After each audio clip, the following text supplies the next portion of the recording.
Bueno, pues esto lo organiza el PIDA+, que es una asociación que tiene como objeto pues, desarrollar un poco el espíritu crítico de la sociedad. El PIDA significa esperanza y el PIDA+ sería nuestra esperanza. Vamos a ver si conseguimos algo de eso. En este caso vamos a tratar el papel que el cristianismo ha tenido en el desarrollo de la historia de España y concretamente en unos momentos en los que el islamismo va entrando de una manera muy sigilosa. Entonces, para eso tenemos aquí a dos grandes personajes que nos van a hablar del asunto. Un militar de cierta relevancia ya en el mundo, miembro de una saga importante, y Margarita Torres, una doctora en Historia del Arte especializada en la Edad Media. Así que no quiero dar más preámbulo al asunto. Cuando queráis empezamos. Gracias. Pues muchas gracias, Ángel.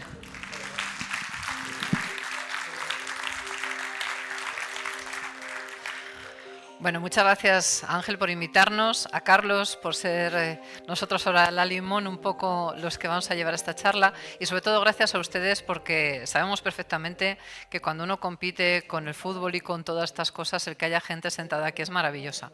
Y yo antes de empezar, pues me van a permitir que le pida ayuda al Espíritu Santo, porque uno puede dar muchas charlas y hay charlas que son más importantes que otras. Entonces, me van a permitir que en un momento yo le pida al Espíritu Santo que venga y que nos ilumine y que lo que nosotros digamos les pueda tocar el corazón a todos ustedes y que nuestra voz de alguna manera pues sea la voz de seres más altos que todos nosotros. Y sobre todo, junto con esa petición, que venga el Espíritu Santo y nos ilumine el corazón, pues animarles a ustedes a que cuando terminemos o vayamos terminando, porque no se piensen que esto va a ser que llega Margarita, le suelta un rollo, luego pasa Carlos, le suelta otro rollo. No, esto se trata de una charla entre amigos. Entonces lo vamos a hacer un poco más ágil. Yo hablaré una parte, le cederé la palabra a Carlos, después Carlos me la cederá a mí, yo se la cederé a Carlos, terminaremos una cosa a la limón y por supuesto que los grandes protagonistas son ustedes a la hora de preguntar. A mí me gusta hablar siempre a la misma altura o cerca de la gente. Y si hay algo que me molesta desde que tengo uso de razón, querido Carlos, es precisamente esto. Así que me van a permitir que me baje. Así que con todo el cariño del mundo, discúlpenme estos segundos que no me ven, pero yo prefiero, la verdad, estar aquí. Me siento mucho más cómoda, porque así les veo las caras. Y sobre todo porque como una es profe, pues sabe perfectamente que a estas horas uno pues a veces se le cierran los ojillos, entonces sale el profesor que te mira así, voy a mirar hacia esta soda, te mira así y te dice, ¿qué haces? Entonces pasas ahí justo delante y el otro dice, ostras, que me está mirando a mí, no, malo. Bueno, pues me van a permitir que comparta con ustedes estos primeros momentos, estos primeros minutos de algo que es muy importante, porque los que somos católicos y además somos practicantes, esto lo consideramos lo más normal del mundo, es decir, todos más o menos tenemos entendido cómo empieza nuestra fe, cómo viene, y precisamente por tenerlo tan sabido, tan entendido, pues resulta que hemos dado muchas cosas por buenas que a lo mejor no son tales. Y hemos dejado de saber otras que son tanto o más importantes y que simplemente nunca nos hemos dedicado a investigarlas. Así que permítanme que comience con el principio de lo que es una hermosa historia ni más ni menos de 2000 años. Y esa hermosa historia tiene un momento, y ese momento es cuando nuestro Señor Jesucristo asciende y le deja el encargo ¿a quién? A las personas con las que ha compartido esos años de predicación, esos años de vida y esos años de enseñanza. Y claro, no les dice quédate aquí, les dice, oye, cada uno que vaya predicando el Evangelio. Y cuando ellos deciden hacia dónde va cada uno de ellos, pues surgen tantas regiones como están viendo aquí tan rápidamente. Pues que si Pedro se va a Antioquía, que si Santiago el Mayor se viene a Hispania, que si Juan está en Éfeso, que si Judas Tadeo en Armenia, etcétera, etcétera. Es decir, que pararon, la verdad es que los hombres bastante poco. Y luego hay un gran papel que juega este señor, que aparece al final, Pablo y Bernabé, es decir, San Pablo, y es que él es uno de los grandes protagonistas de nuestra historia, porque llevó la buena nueva a muchos sitios. Pero claro, no olviden que cuando esto empieza, toda esta gente son judíos. ¿O alguien ha dudado que Jesús es judío y que los apóstoles son judíos? Son judíos. Y son judíos que piensan como judíos. Por lo tanto, eso es algo que no debemos de olvidar. Y son judíos que han visto cómo a su maestro, a su rabí, de repente lo matan injustamente, no los romanos. Bueno, sí, los romanos son los que le crucifican, pero los que le matan, los que le llevan a la muerte son los miembros del Sanedrín. Y ahí lo que vemos son los primeros momentos de tensión. ¿Entre quién? Entre los judíos tradicionales y estos judíos raros que sirven a otro señor que se llama Jesús y que tiene unas ideas ligeramente distintas o muy distintas y que sobre todo dice que es el Mesías. Pero si nosotros estamos esperando al Mesías, ¿qué dicen estos cuatro locos? Por lo tanto, el enfrentamiento estaba, ¿verdad, Carlos?, servido desde el minuto 1. Y como está servido, del enfrentamiento viene la persecución. Por lo tanto, ¿cuál es la primera persecución a nuestros predecesores cristianos? La persecución de los propios judíos. El Sanedrín quiere acallarlos. ¿Por qué? Porque cada vez hay más gente que le sigue. Y hay más gente que o bien ha sido testigo de un milagro de Jesús, o bien ha oído de alguien curado por Jesús. Entonces aquello empieza a adquirir tanta fuerza que es como si dijéramos, a día de hoy todos los medios de comunicación del mundo se ponen de acuerdo ¿para qué? Para callar una verdad que es como un río, desborda. Entonces no existe presa que pueda encauzar aquello, porque es mucho más grande que lo que todos ellos prevén. Así que ¿qué nos queda? La represión. Los seres humanos nos manejamos mucho por el miedo y la culpa. No hay mejor manera de controlar a una población que a través del miedo, ¿verdad? Lo hemos visto en fechas recientes. Y cuando el miedo te lo van inculcando, pues al final tú mismo te pones las cadenas, y no hay peores cadenas que las autoimpuestas. Bueno, y si a eso sumamos el sentimiento de culpa, pues aquello ya es una bomba atómica. Por lo tanto, ¿qué es lo que hacen los miembros del Sanedrín? Se cogen a los apóstoles y les dicen, oye, a ver, ¿qué es esto de que prescindís de la sinagoga? ¿Qué es esto de que vais por libre? ¿Qué es esto de que predicáis que este hombre que acaba de ser crucificado ha resucitado? ¿Qué es esto que decís? Vosotros tenéis que seguir unas leyes. ¿Y qué es lo que le dice San Pedro? Algo maravilloso. San Pedro le dice, perdona, haz conmigo lo que quieras, pero es preciso obedecer a Dios antes que a los hombres.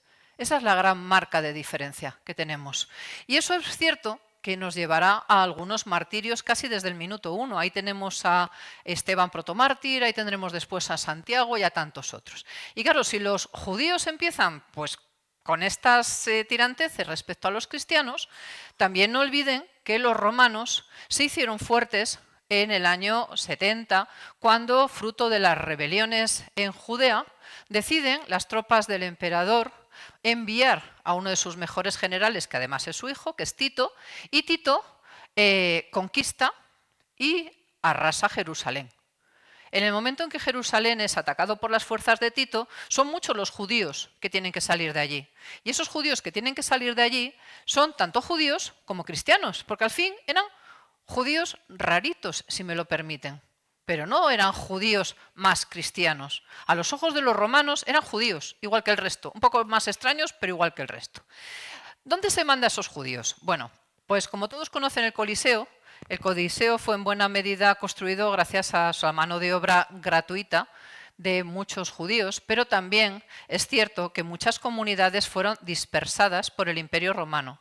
Y muchos de ellos, ¿dónde acabaron? Pues donde había guarniciones romanas y también bajo la vigilancia directa del imperio en este momento.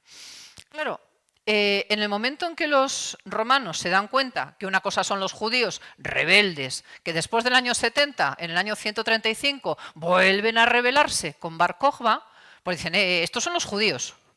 Pero resulta que ahora tengo unos que parecían judíos, pero resulta que también predican a los gentiles, léase a todos nosotros, y encima dicen que Dios ama a los pobres, que no hay que hacer una serie de sacrificios, que encima su Dios es diferente y no solamente predican entre los más humildes de la sociedad, sino que senadores, generales y muchas personas de todos los niveles sociales y no solo esclavos, de repente siguen a este maestro. ¡Ey, esto es un peligro! ¿Qué hacen estos? Esto lo que van a hacer es poner en riesgo todo lo que nosotros hemos construido.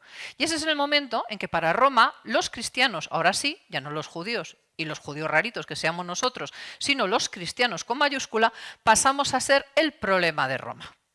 En ese momento es cuando Roma establece un primer punto de contacto muy duro.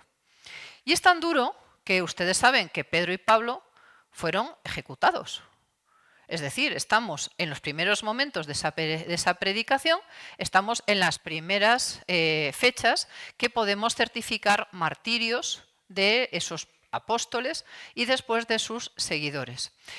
Eso va creciendo, los martirios no terminan para nada con lo que es la expansión de ese primer cristianismo y ya llega un momento en que empieza a ser muy peligroso, porque las autoridades religiosas cristianas empiezan a tener tanto ascendente sobre individuos muy influyentes de la sociedad romana, léase senadores y generales, que de repente aquí hay algo que se me escapa al control.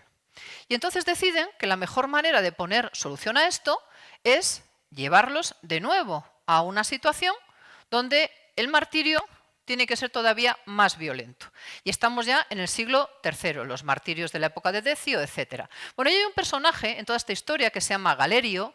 Galerio es el sucesor del gran Diocleciano, que tiene un odio a los cristianos espectacular. Pero resulta que en el año 311 hace algo que nadie entiende, o que se entiende con esto que les voy a explicar. ¿Sabe lo que hace Galerio después de odiar a los cristianos? Pues Galerio dicta el edicto de Nicomedia, 311. En el año 311, la religión cristiana deja de ser perseguida para convertirse en religión lícita. ¿Qué quiere decir eso? Que eres tan válido como si adoras a Júpiter o eres seguidor de Isis o de Serapis o de cualquier dios. Es decir, no te voy a matar porque sigas a Cristo. Puedes rezar a ese Dios si tú quieres, a su hijo, a lo que tú quieras. Yo no te voy a perseguir. ¿Por qué ocurre esto? Pues miren, porque Galerio resulta que se puso, según nos traslada Lactancio, un tiempo después, se puso muy enfermo. Se puso tan enfermo que cuenta la tradición que incluso llegó a pudrirse por dentro y que hasta gusanos salían de su interior. Y él se muere en el 311 y pocos meses antes de morir, curiosamente, nos da este edicto de Nicomedia, que en el fondo es: dejadme en paz, haced lo que queráis y ya está. ¿Se curó? No. Y mi abuela de Astorga me contaba dónde habían puesto los cañones las tropas de Napoleón Bonaparte, cuando el asedio. Y yo le decía: abuela, ¿y tú cómo sabes esto? Ay, hija, es lo que se lleva contando de generación en generación. Bueno, pues donde mi abuela contaba que se ponían los cañones, los historiadores militares que han estudiado los sitios de Astorga, resulta que dicen que es donde se ponían los cañones. ¿Qué les quiero decir con esto? Que muchas veces la tradición pasada de padres a hijos nos dice unas grandes verdades.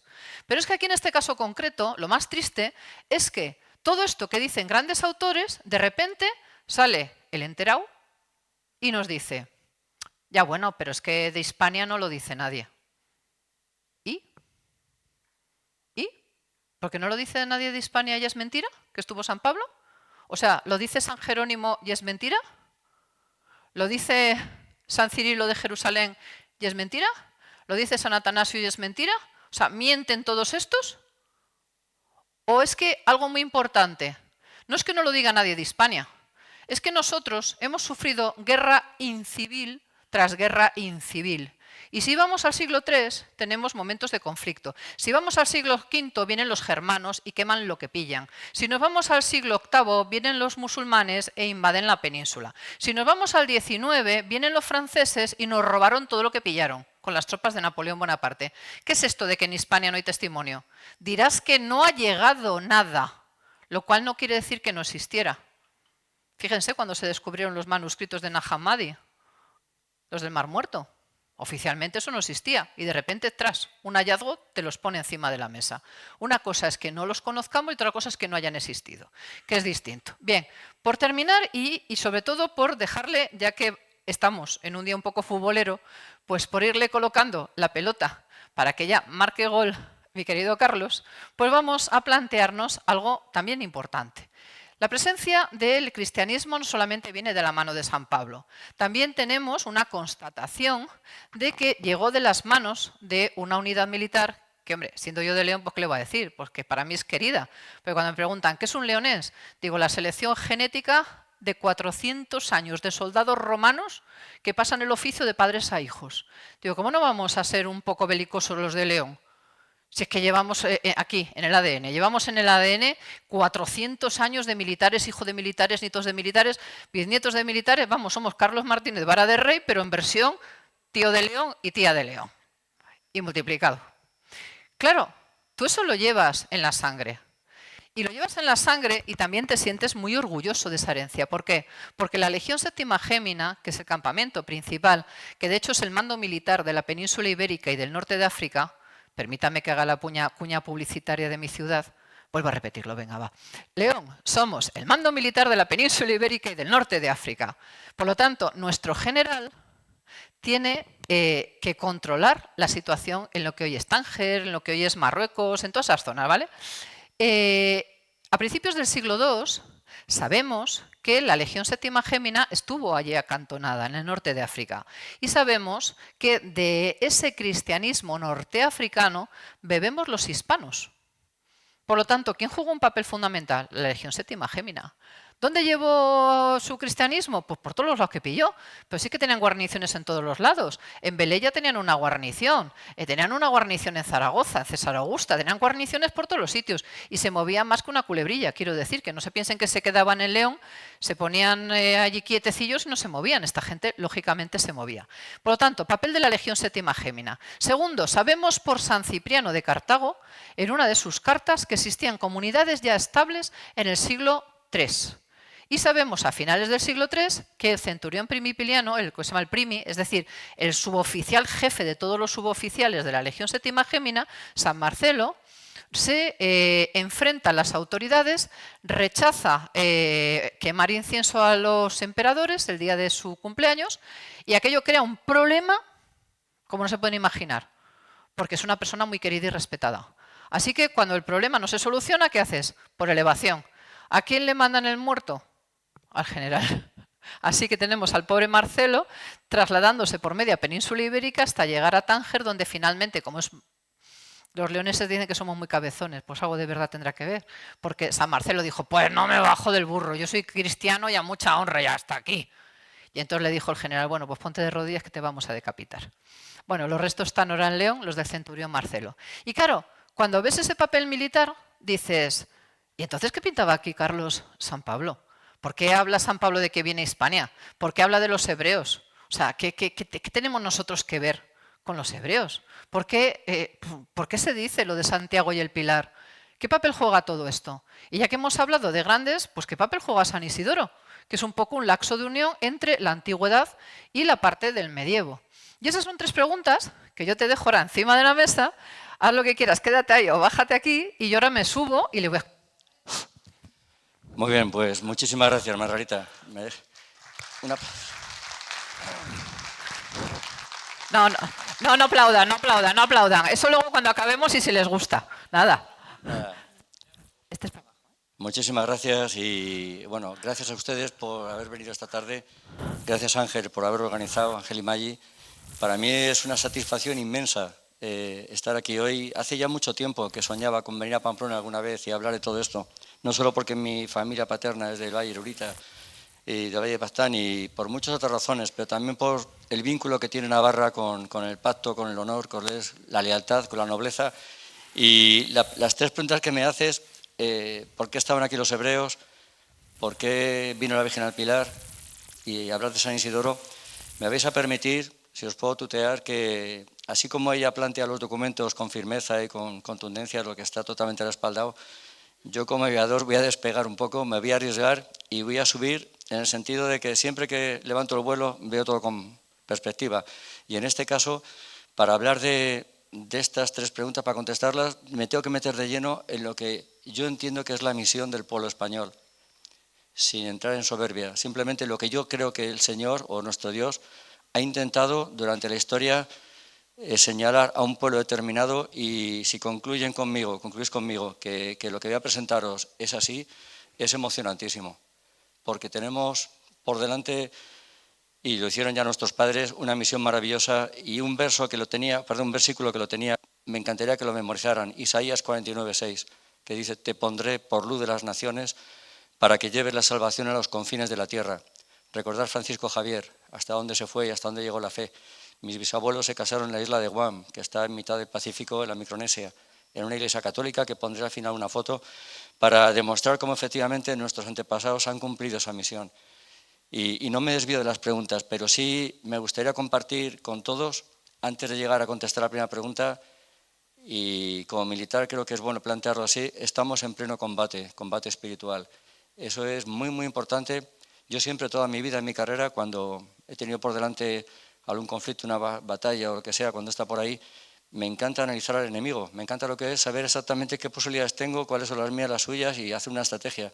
Aquí tenemos por delante a un enemigo muy potente, nos enfrentamos a principados, potestades, espíritus, y necesitamos urgentemente y sin ninguna duda la ayuda de la Virgen María, en este caso, y del cielo. Por eso es tan importante concluir al final lo que es estar consagrado a María en estos tiempos.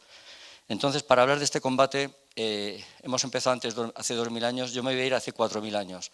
Y es un poco osado, lo sé, pero creo que vale la pena solamente unos cuantos versículos para entender cómo ya desde hace muchos años, muchos siglos, tenemos esta misión asignada. Entonces, en el combate espiritual se plantea desde el momento que, habiendo dado a Dios, a Adán y Eva, total libertad para haber estado en el paraíso y haber sido una creación como Él quería, nos dio el libre albedrío. Y ese libre albedrío, no voy a entrar en ello, todos lo conocen, al final se sufrió el ataque de la serpiente y llegamos a ofender a Dios, nuestros padres. ¿Qué ocurrió allí? Simplemente que en este versículo 3.15 pondré enemistad entre ti y la mujer, o sea, entre la serpiente y la mujer, y al final su descendencia y la tuya van a estar siempre enfrentados. Y esto es muy importante, lo digo muchas veces y perdonad los que me habéis oído alguna vez ya, tenemos que tomar partido, tenemos que decidir si queremos ser de la estirpe de María, que es la mujer del versículo 3.15, o de la estirpe de la serpiente, de su descendencia. Porque es verdad que al final va a triunfar la Virgen María, pero también la serpiente le molderá el calcañar. Y ya, si luego en el coloquio de tiempo os contaría lo que yo entiendo que ha sido esa mordedura que ya se ha producido.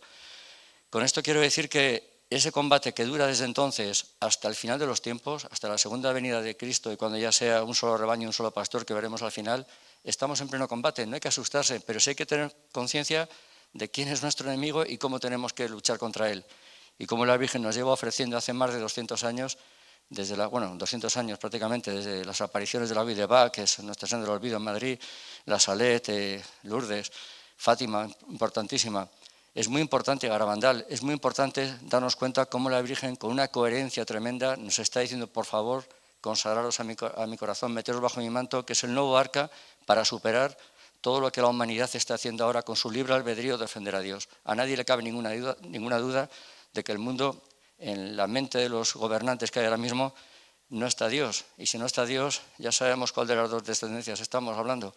Y en ese momento entendemos por qué todas las leyes que se están haciendo, prácticamente todas, van a ofender a Dios. Van contra la vida, van a favor de la muerte, van a favor de fracturar la sociedad y de enfrentarnos.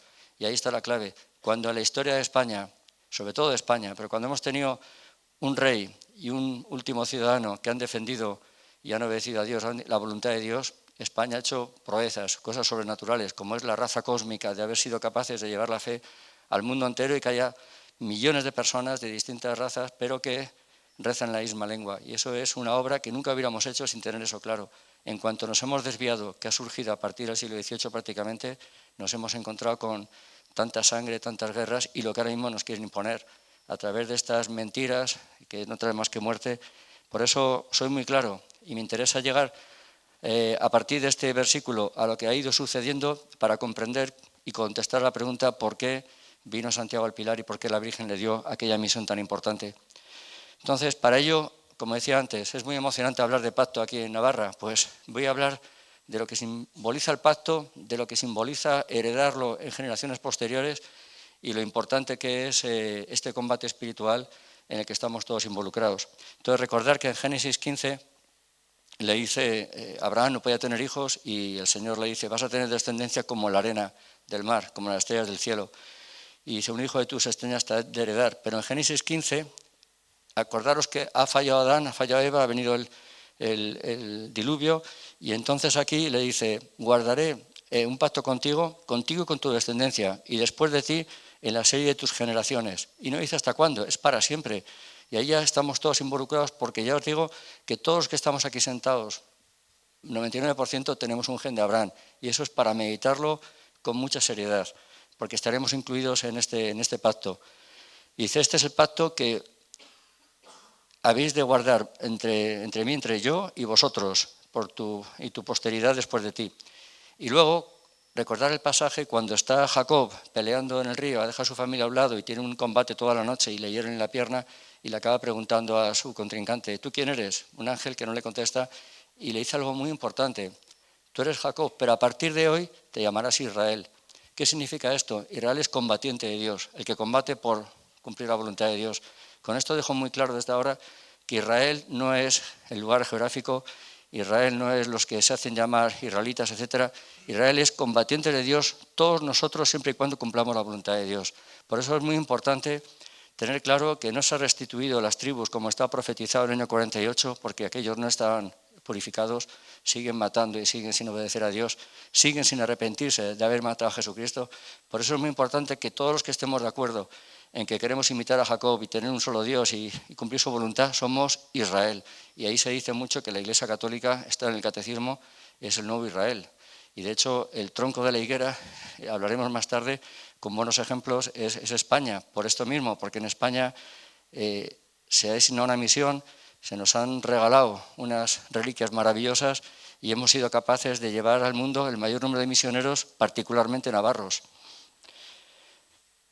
Bien, pues el concepto de nación y multitud de naciones es muy importante porque en el siglo XIX se hablaba mucho de nacionalismo, se entendía que era un territorio y unas personas que vivían en él y una administración, etc.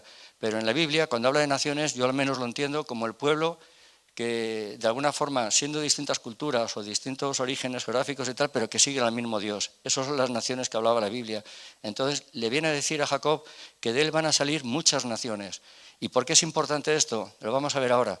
Porque luego, cuando va a pasar el sello, la bendición vino de Abraham a Isaac, de Isaac a Jacob. ¿Y Jacob a quién bendijo? A ninguno de los 12 hijos. Jacob, ya muy mayor, se puso ahí en Egipto cuando llegó enfrente de José, que era su hijo predilecto, el penúltimo, y tenía a los dos nietos, a Manasés y a Efraín. Y recordad, lo tenéis en Génesis 48, que en aquel momento, estando Manasés a la derecha, para que con la mano derecha Jacob le bendijera, realmente cruzó los brazos y bendijo a Efraín. Y le pregunta, ¿está escrito ahí con esta insistencia, padre, te has equivocado? Y contesta, lo sé, lo sé, hijo mío, Manasés tendrá descendencia, pero Efraín va a ser padre de muchas naciones. No sé si alguna vez habían reparado en esta frase, pero siguiendo el hilo, padre de muchas naciones, Efraín. Y es cuando cruza los brazos y con los brazos cruzados, Efraín se adjudica el ser el responsable para un futuro próximo en la Biblia o en la historia de la humanidad, ser padre de muchas naciones. Y luego en el Deuteronomio, cuando Moisés se despide de las tribus, lo que hace es volver a bendecir, igual que había hecho Jacob, y da un dato curioso, nunca lo había puesto en conferencias, pero quedaros con este gesto de que le compara con el toro. Dice, primogénito del toro, a él la gloria, y con astas de búfalo acornará a los pueblos juntos hasta los confines de la tierra. Recordad lo que dije antes, llevar la salvación hasta los confines de la tierra. Padre de muchas naciones, Efraín, va a ser un toro que va a llevar a las naciones hasta los confines de la tierra con su fuerza. Y la bandera de Efraín es un toro. Y entonces ahora voy a intentar demostraros cómo la tribu de Efraín va a terminar un remanente fiel de ella en España, que eso es muy importante y a lo mejor ya empezamos a entender por qué en España tiene esa fuerza la imagen del toro. Lo siguiente que quería contaros es que ha habido dos momentos de la historia muy importantes cuando el pueblo de Israel, la historia fue simplemente después de Efraín, que llega el éxodo, llega la esclavitud, el éxodo, se van hasta 40 años, llegan a Canaán. Josué sustituye a Moisés y se reparten las tierras. Y justamente a Efraín, que va a ser el padre de muchas naciones, si alguno no lo sabe, le corresponde Samaria, justo al norte de Jerusalén y al sur de Galilea. Y sin entrar en la historia, pero recordar que va a haber al final 10 contra 2 a 10 tribus, que Efraín va a ser el representante, y 2 tribus en Jerusalén, después de Salomón, por una serie de cosas. Con esto quiero decir que la primera migración viene cuando Efraín falla. La serpiente se mete en el gobierno de Efraín en el sentido de entender que pecan, se olvidan de Dios. Y entonces escribe Amós, muy interesante, que va a castigar a todo el pueblo de Efraín, pero va a dejar un fiel remanente. No a todos les va a castigar. Va a ocurrir quizá como ahora, como está el mundo hoy en día, que todo el mundo se olvida de Dios, pero siempre va a haber un fiel remanente, un fiel leal o un grupo leal que va a cumplir la voluntad del Padre. Pues Amós predice precisamente que va a ocurrir eso 40 años antes de que los asirios invadan Samaria. ¿Y qué ocurre? Pues cuenta la Biblia, exactamente en Reyes 17, que el rey de Asiria toma Samaria y llevó a los habitantes cautivos a Siria y a Persia. Incluso dice que mata a los ancianos, a los niños y se lleva a los jóvenes. Pero hay un fiel remanente que precisamente por haber sido fiel Dios les va a premiar. Y dice Isaías en otro párrafo que va a ser el pequeño resto que le va a poner facilidades. Esas facilidades, si lo comparo con hoy en día, sería encontrar ese arca, esa salida. Y no me cabe ninguna duda que son los que emigran precisamente hacia Occidente. No digo exactamente a España, pero alguno llegaría aquí seguro. Y eso fue el año 722 a.C. Luego va a venir la invasión de Jerusalén por Nabucodonosor, que es cuando destruye el templo por segunda vez. Y, bueno, por primera vez, perdón, porque la segunda va a ser luego con Tito, y ahí es cuando efectivamente otra vez se vuelven a llevar a todos a Babilonia, es la época de Daniel, de Jeremías, eso, etcétera, pero va a haber un grupo, efectivamente, que van a escapar de allí y van a conseguir ir hacia Occidente. Y tenemos un libro apasionante que se llama La vara de Judá, en la que los judíos que viven en la península en el siglo XV escriben que han llegado aquí porque ha habido un tal Hispán que les ha traído cuando Nabucodonosor ha invadido el templo. Entonces, eso nos da una pista de que la tribu de Judá vino en ese año 589 a.C. Y antes, como digo, en el 722 habían llegado ya grupos de la tribu de Efraín, que si entran en internet y lo buscan, se llama la tribu perdida, porque nadie sabe dónde ha ido a parar. Pero teniendo en cuenta esto del fiel remanente y de que realmente Dios les daba la oportunidad de no ser presos, haberlos llevado a Persia, con mucha probabilidad son los que realmente llegan a España cuando llegan los íberos, que justo llegan en esa época. Con esto intento abrir la puerta al que quiera ir pensando que íberos y hebreos tienen mucho en común, más de lo que pensamos. Pero hay un profeta menor, Abdías, que nos dice ya claramente en este versículo, muy importante, los deportados de Jerusalén. Y esto lo dicen en el siglo VIII, antes de que se haya producido la deportación. Y habla del final de los tiempos. Este versículo es muy, muy importante y es la única vez que aparece la palabra Sefará en la Biblia. Y ahí tenéis, los deportados de Jerusalén que están en Sefará poseerán las ciudades del sur, que ya adelanto que van a ser Sevilla, Granada y Toledo. Y subirán salvadores al monte de Sión, y el reino será de Yahvé. Advenian regnum tuum, el final de los tiempos. Y este Sión no es exactamente Jerusalén, al final hablaremos de ello. Pero qué bonito este versículo, qué importante, donde nos asegura ya Abdías que en Sefará va a haber deportados en esos dos momentos que resumo que son la tribu de Efraín y la tribu de Judá y que van a estar aquí en España. Entonces, bueno, voy a saltar esto, si luego en el coloquio tenemos más tiempo, explico un poquito cómo yo he llegado a concluir que efectivamente los hebreos y los íberos que estaban aquí es lo mismo, por tiempo, por alfabeto, por zona, etcétera. Lo voy a saltar y luego en el coloquio, si hay tiempo, lo vemos un poco.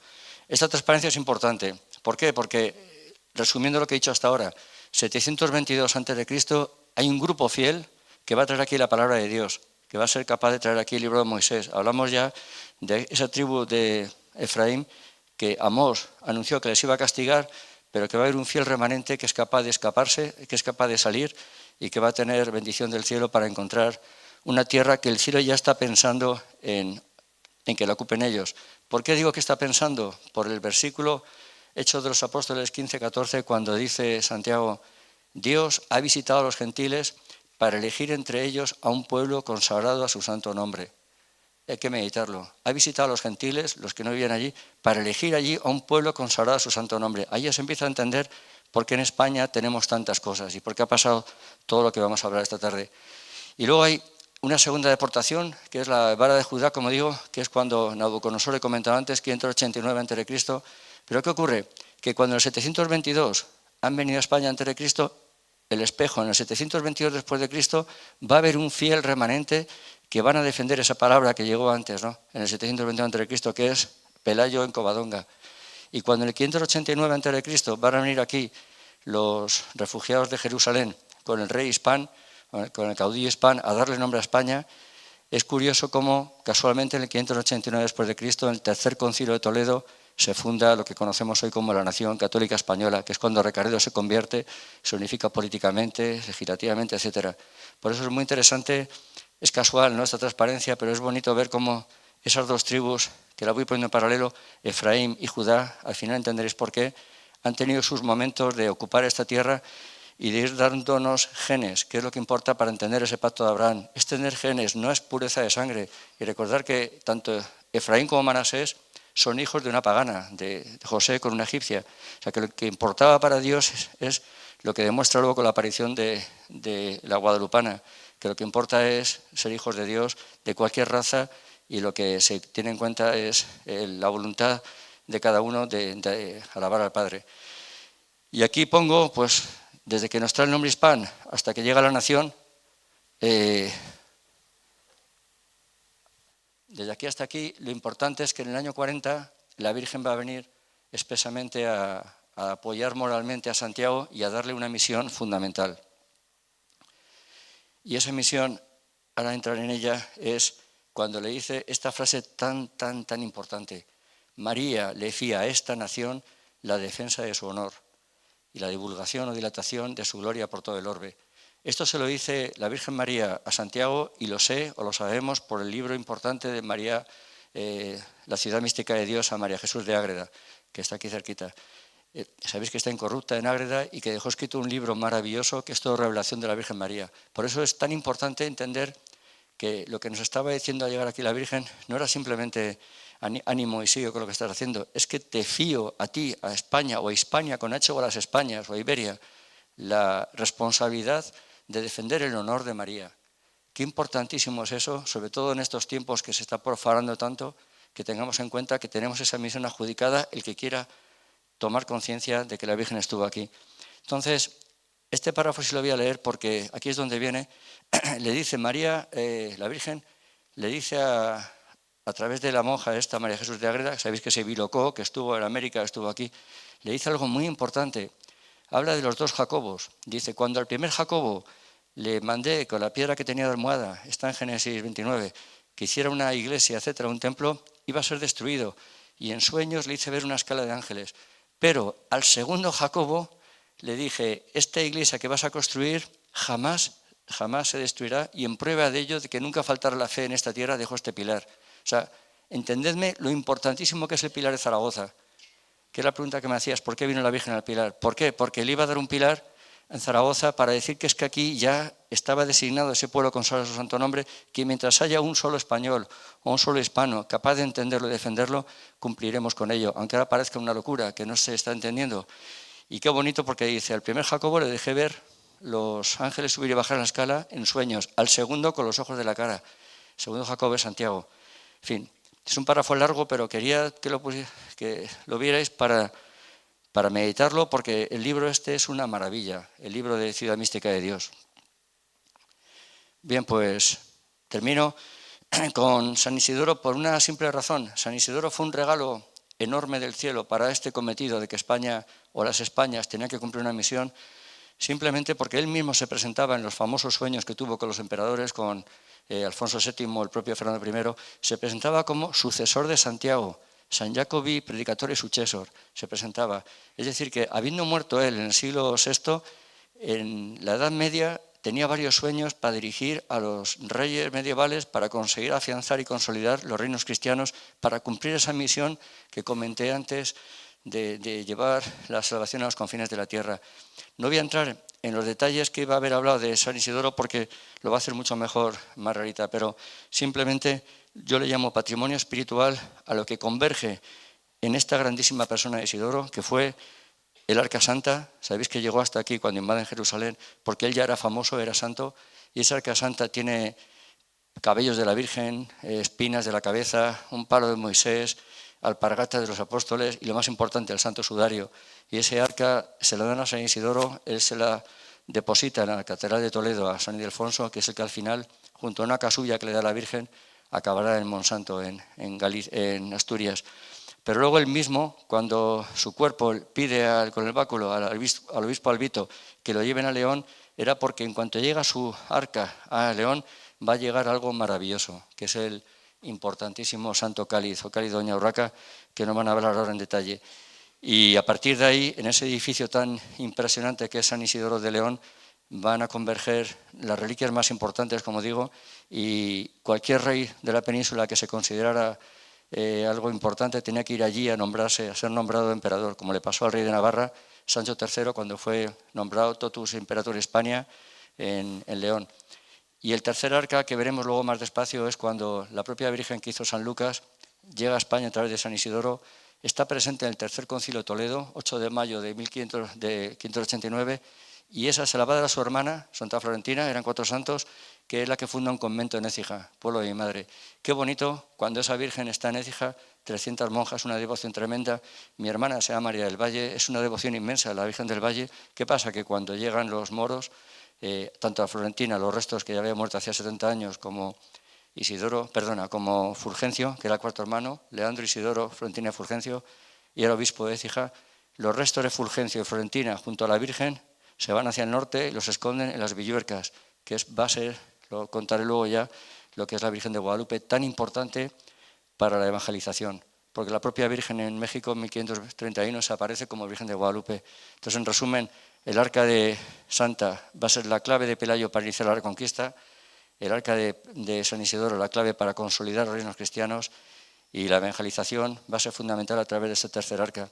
Entonces yo, en este punto que entraríamos en lo que es la invasión de los musulmanes, te dejaría la palabra para seguir con documentos exactos. Gracias.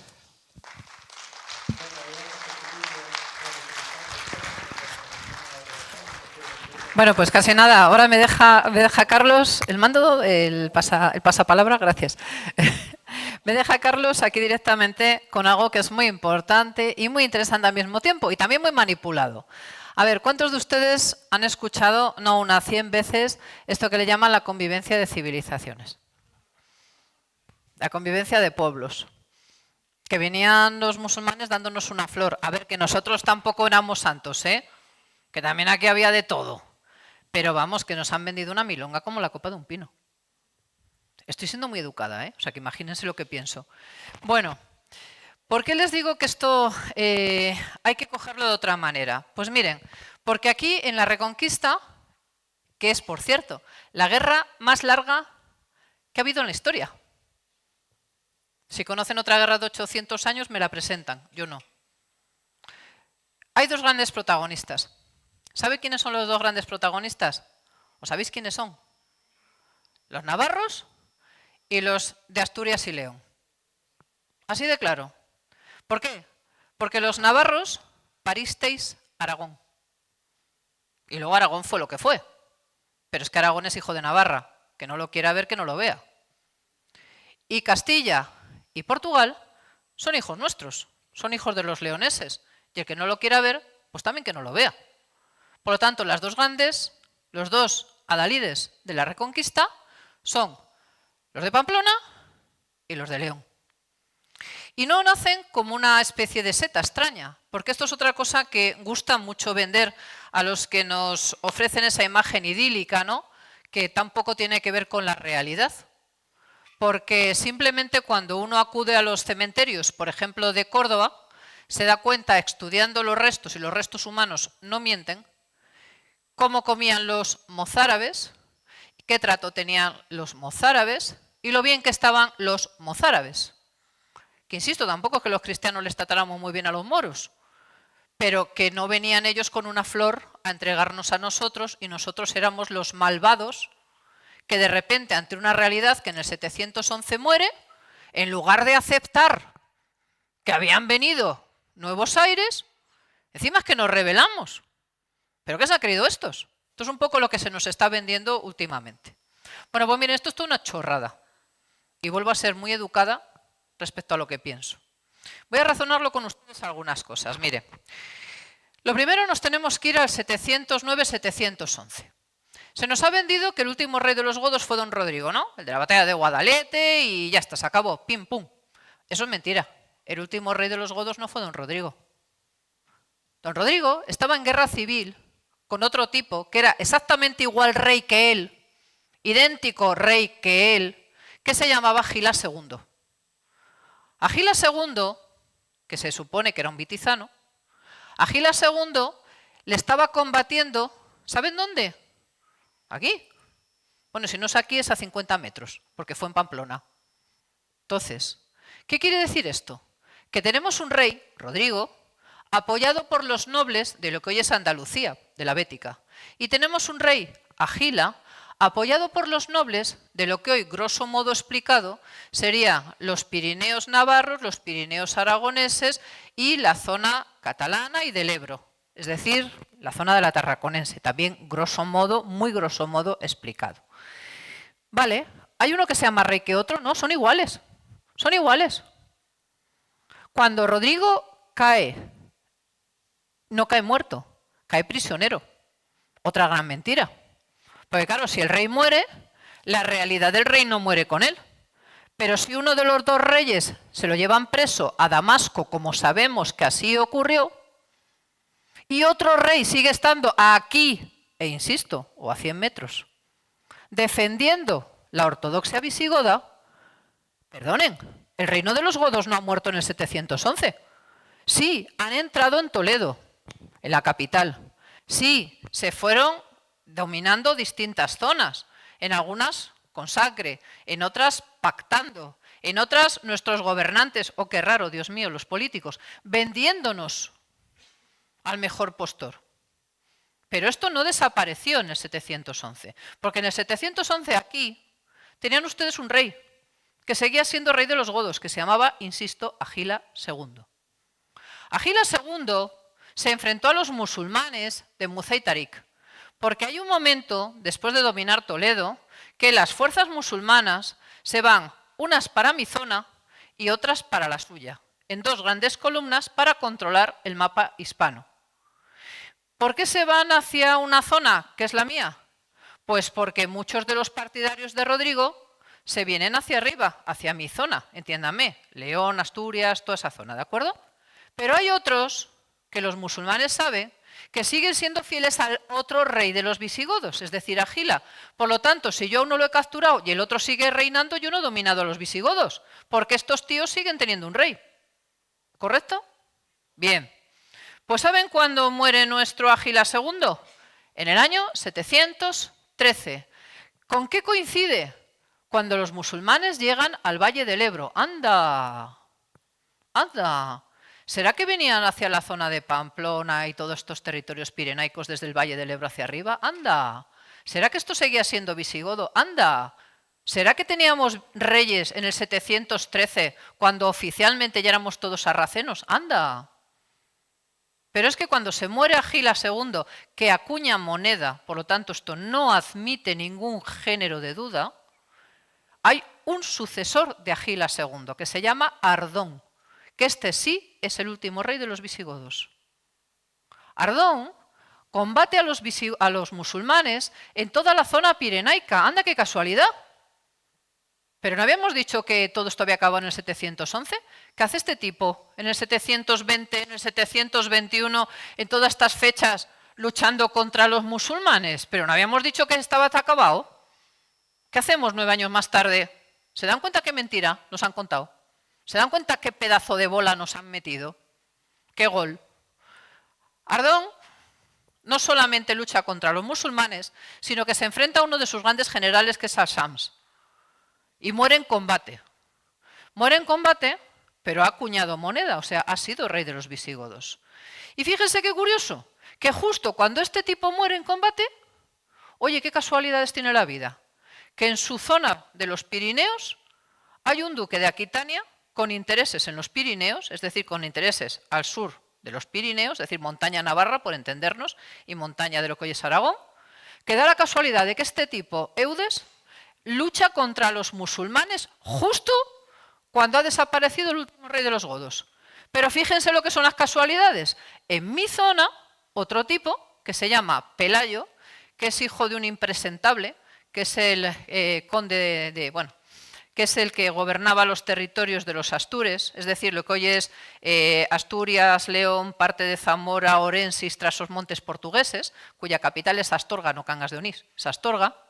Bueno, pues este tipo, cuando llegaron los musulmanes, se llamaba Fabila, que era el dux de aquellas tierras, llegaron los moros y le dijeron los moros, bueno, ¿te entregas? Dijo el otro, vale. ¿Y qué me das a cambio? Ah, pues puedes seguir mandando igual, vale. ¿Y qué tengo que hacer? Decir que obedeces al Islam, pues vale. ¿Pero yo sigo cobrando los impuestos? Sí, hombre, sí, pero en nombre nuestro. Y la gente ya saben que, como decía Groucho Marx, estos son mis principios, si no te gusta, tengo estos otros. Bueno, hijo de este Fabila fue nuestro don Pelayo, que hombre, este ya puso las cosas un poco más en su lugar. Por lo tanto, al mismo tiempo que ustedes en la zona pirenaica tienen a Eudes, nosotros en mi zona cantábrica tenemos a don Pelayo. Y son las mismas fechas, ¿se han fijado? Porque la batalla de Covadonga es 718-722, ahí tenemos dudas. Por lo tanto, ¿quién están hablando de que esto de que el reino de los godos desapareció en el 711 y aquí paz y después gloria y nosotros somos unos tíos raros que no queremos someternos? ¿Perdona? Tienen razón los documentos cuando dicen nosotros, los de la nación de los godos, nosotros, los hijos de los godos, que es como se llaman mis asturianos, mis leoneses y mis navarros. No se lo inventan. Ustedes saben quién es su padre y su madre. Ustedes saben quiénes son sus abuelos. Ustedes saben cómo se apellidan. Esta gente hace 1000 años también. Claro, ¿a dónde vamos con esto? Pues nos vamos a que sobre esto se genera una inmensa mentira. Claro, este es el punto del inicio, pero este es el punto del inicio de algo que no conquistaron nunca.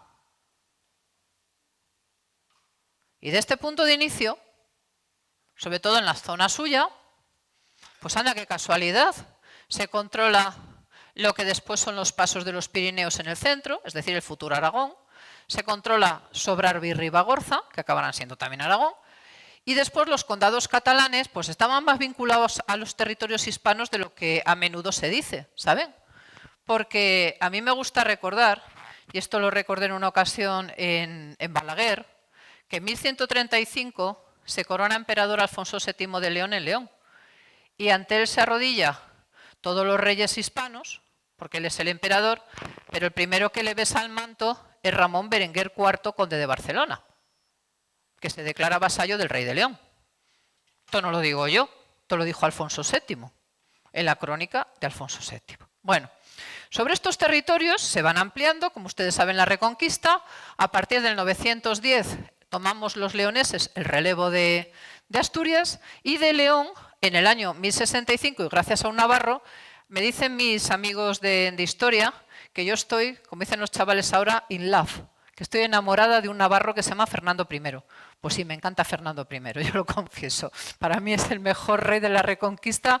Empezó muy mal, él era hijo de Sancho III Garcés y se casa con la hermana del rey de León, y cuando ve que aquello de ser conde pues no mola, porque uno ha nacido hijo de rey y está casado con hija de rey, y hombre, hay un escollo para ser rey que es tu cuñado, pues ya saben que las familias a veces no están bien avenidas. Total que en la batalla de Tamarón, pues oye, qué casualidad, Fernando, el navarro, da muerte a su cuñado, el leonés. Claro, ¿esto qué le convierte? En rey de León por matrimonio. Empezó fatal, ¿eh? En León, según entró Fernando, durante un año en la capital se le negó. Porque nuestros condes, que se apellidaban Flaine, dijeron, ¿dónde vas? ¿Dónde vas tú? ¿Pero quién te has creído que eres? Que has matado al rey. La reina que entre, tu mujer que entre, tus hijos que entren, tú no. Un año. ¿Saben lo que hizo en un año Fernando cuando entró? Pues yo digo que estoy súper in love con Fernando I. Fernando I en el año 1038 dijo, vale, venga, bien. Mi mujer es la reina, vale, venga, bien. ¿Te has dado cuenta que soy el rey? Vale, venga, bien. Y a partir de ahora, ¿cómo te llamabas tú? El que me ha puesto verde. Ah, Fernando Flaínez. Vale, pues mira, te voy a degradar. Y a tu hermano lo voy a mandar a la frontera de Castilla con Navarra. Lo voy a mandar a una zona que igual le suena, que se llama la zona de Vivar. Y tú te llamas Diego Flaínez. Y tuvo un hijo. ¿Sabes cómo se llamaba? Rodrigo Díaz de Vivar, el Cid. Qué cosas, ¿eh? Qué cosas. Bueno, Fernando I, años después, en la batalla de Atapuerca, dio muerte a su hermano, el rey de Navarra. Y tuvo las santas narices de en el campo de combate decirle a su sobrino, venga, va, yo te hago rey, pero recuerda que el Tito guay soy yo. Pero es que esa misma fuerza que tenía Fernando con todos los reyes de la cristiandad, con los musulmanes, era muchísimo más efectiva. Fernando tuvo en su cabeza acabar la Reconquista. Y si sus hijos no hubieran sido una pandilla de brutos y hubieran obedecido lo que su padre dejó, en el año 1065 estipulado, les garantizo que en el año 1100, salvo Granada, hubieran conquistado todo. ¿Es o no es un genio Fernando I? Esto si quieren luego en el debate se lo explico mejor, ¿vale? Por lo tanto, para mí este navarro, rey de León, es un crack. Bueno, pues este crack, que es el que nos da muchísimos avances, es un crack a todos los niveles porque es el que nos trae a San Isidoro. Pero es que es un crack porque mentalmente cambia un chip. ¿Saben cuál es?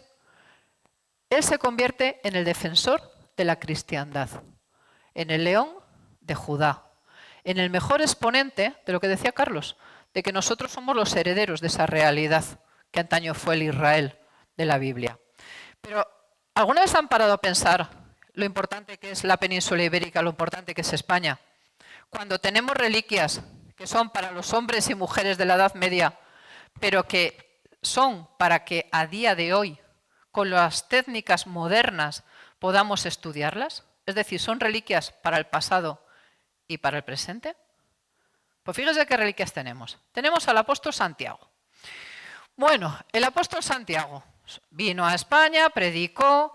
En el siglo VI, ojo, en el siglo VI aparece en el breviario de los apóstoles.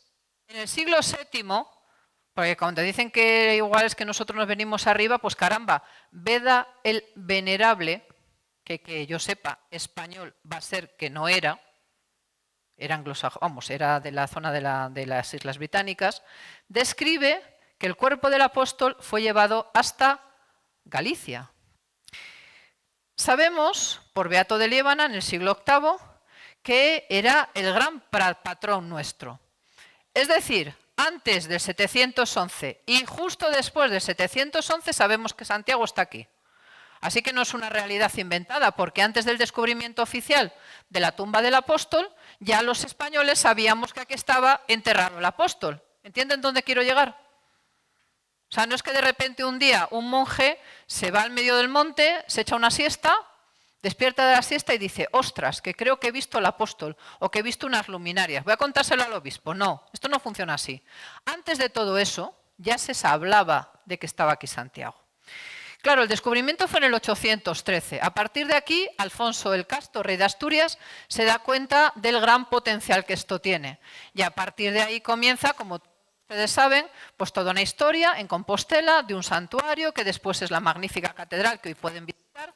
Y siempre se hablaba de que este Teodomiro, pues hombre, sí, puede ser que existiera o no, hasta que de repente se exhuman los restos de este señor y resulta que el estudio forense de sus restos mortales, primero, los sitúan cronológicamente en la época del descubrimiento. Segundo, los sitúan a nivel humano, es decir, tiene la edad, las circunstancias, etcétera, que se nos dice del obispo. Y a mayores de todo eso, pues es una ratificación más de que la ciencia en el siglo XX y XXI viene a avalar cosas que son mucho anteriores del siglo III, IV, V, X, cuando sea. Bueno, surgen una serie de caminos de Santiago, ya los conocen ustedes, los primeros por el norte. Después de aquellos caminos del norte, pues surge toda esta grandísima red en la que Navarra juega un papel protagonista porque somos receptores de muchos de estos caminos que vienen desde Europa y total que esto se convierte en la gran arteria cultural de la Europa occidental. Y otra bobada que nos han dicho, como es que nosotros fuéramos una pandilla de analfabetos. Es que vienen los europeos y nos culturizan. Nos traen el románico, nos traen el no sé qué, nos traen como si nosotros fuéramos gente inculta que nos vienen a salvar. No perdona. Vamos a poner los puntos sobre así. ¿Recuerdan a Fernando I? A mi navarro favorito. Igual luego son ustedes cuando acabemos la charla, pero de momento mi navarro favorito es Fernando I. Fernando I entregó dinero al monasterio de Cluny en tan grandes cantidades que se hizo el monasterio de Cluny. Cuando muere Fernando I, el abad de Cluny escribe al rey de León, Alfonso VI, y dice, oye, que tu padre de Navarra me daba un dinero. ¿Dónde está el dinero?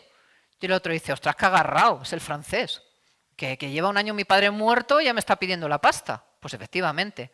O sea que vamos a poner los puntos sobre las íes. Nosotros éramos los reinos poderosos, nosotros teníamos mucho más que aportar y nosotros somos un cruce de culturas. Pero muy importante, ¿se han dado cuenta alguna vez de las reliquias que tenemos en España? Aparte de Santiago, el mayor fragmento de la cruz de Cristo, de la Vera Cruz, se lo trajo Toribio de Astorga en visita que hizo de estudios a Jerusalén. Se quedó allí sirviendo durante unos años y en premio le dieron, el patriarca de allí le dio el fragmento de la cruz que empezó estando en Astorga, cuando llegan los musulmanes se lleva a Liébana, monasterio en el cual está. Y ahora mismo engastado en esta maravilla que ustedes pueden visitar y venerar. Pero es que tenemos otro segundo resto, otra segunda arca, la que comentaba Carlos, que es la de la Cámara Santa, que cuando fue la guerra incivil última, pues ya ven ustedes en qué quedó todo. Y le pusieron, bueno, en la Revolución del 34 colocan una bomba, bueno, pasa de todo. El caso es que como los milagros existen y se manifiestan día a día, pues seguimos teniendo, gracias a Dios, el Arca Santa, que por cierto es inmensa, ¿eh? No se piensen ustedes que es una arquita pequeña, ¿verdad, Carlos? Yo mido 1,78, pues calculen ustedes que a mí el arca me llega por aquí. De alta, ¿eh? Y de ancha más que mis brazos abiertos, para que hagan ustedes idea. Pero es que dentro hay una reliquia que se llama el pañolón, que es como le llamamos nosotros en el norte, y para los demás es el sudario. El sudario es este pañuelo que ven. Cuando se hizo el estudio, y se hizo un estudio forense muy interesante de los restos que allá había, pues empiezan a darse cuenta de una serie de casualidades los expertos del Centro Español de Sindonología. Lo curioso es que cuando se ponen a estudiar los restos que aparecen en el Arca Santa, lo primero que se descubre es que no se abrió hasta tiempos de Alfonso VI. Por lo tanto, eso lleva como mínimo, desde que se abre el arca, ¿verdad? Como mínimo. Vamos a pensar que se lo inventa Alfonso VI, ¿de acuerdo? Lo falsifica Alfonso VI. Lo meten 5 minutos antes de abrir el arca, ¿vale? Vamos a pensar que todo esto es así. ¿Saben lo curioso de esto? Que resulta que estudian el paño, y el paño es como los que se hacían en Tierra Santa en el siglo I. Lo curioso es que se dan cuenta, estudiando los restos, que corresponde a un paño que cubrió la cara de un crucificado, que cuando le cubre la cara ya está muerto, que está en una posición elevada, que le agarra para que no le salga fluido de la nariz y la boca, es decir, hacen esto, cuando le están bajando, que estuvo en una posición así y que después estuvo en una posición así. Por lo tanto, estuvo en 3 posiciones. Oiga, para falsificadores los de la Edad Media, ¿eh? Unos genios, ¿se dan cuenta? Unos artistas. Pero claro, lo gracioso es que no solamente hay sangre, sino que también hay otros fluidos. Vaya, más genios todavía, Leonardo da Vinci, un aprendiz. Y lo curioso es que encima tiene pólenes que son orientales, pero la clave, un grupo sanguíneo. ¿Cuándo se descubrieron los grupos sanguíneos? Desde luego en el siglo XI no se conocían, se lo garantizo. Bueno, pues de todos los grupos sanguíneos, si yo le preguntara, no hace falta que contesten, ¿cuál es el grupo sanguíneo de la mayoría? Pues muchos dirían, yo soy del 0, yo soy del A. ¿Cuántos son del AB? No me digan, pero probablemente aquí sería 2, 3 personas. Es el grupo más minoritario que existe. Vale, esto es del grupo AB. Pero es que se pusieron a sacar los puntos de una reconstrucción fisiognómica del rostro y da la casualidad que tiene la nariz reventada, una ceja rota, tiene una serie de características que puestas, como hace la policía, ustedes han visto todos C6, seguro. Bueno, pues como hacen estos. Y se ponen a colocarlo, vamos a llamarlo así, en un rostro, es decir, a verlo no en 3D, perdón, no en 2D, sino verlo en 3D, y este paño resulta que cubre a un señor que tiene estas características, una herida muy concreta en la frente, una nariz reventada, un problema en un ojo, pelos arrancados de una barba, es del grupo AB, y cuando se colocan los rasgos resulta que sale esto, que casualmente es igual que eso. ¿Y a qué se les parece? ¿A la sábana santa? ¿Y cómo se atreve la gente a decir que la sábana santa es del 14 cuando coincide hasta el grupo sanguíneo? ¿O es que la hizo el mismo falsificador de Oviedo para Alfonso VI y dijo Alfonso VI, como sé que después van a venir gentes a decir que esta es la sábana santa, falsifícame 2, una tamaño completo, la otra pequeñina, una me la quedo yo y otra te la llevas. Y luego, por cierto, nos inventamos a los templarios y ya queda toda la historia hecha. ¿Y no es más fácil pensar que una es la sábana santa de verdad y otro fue el sudario?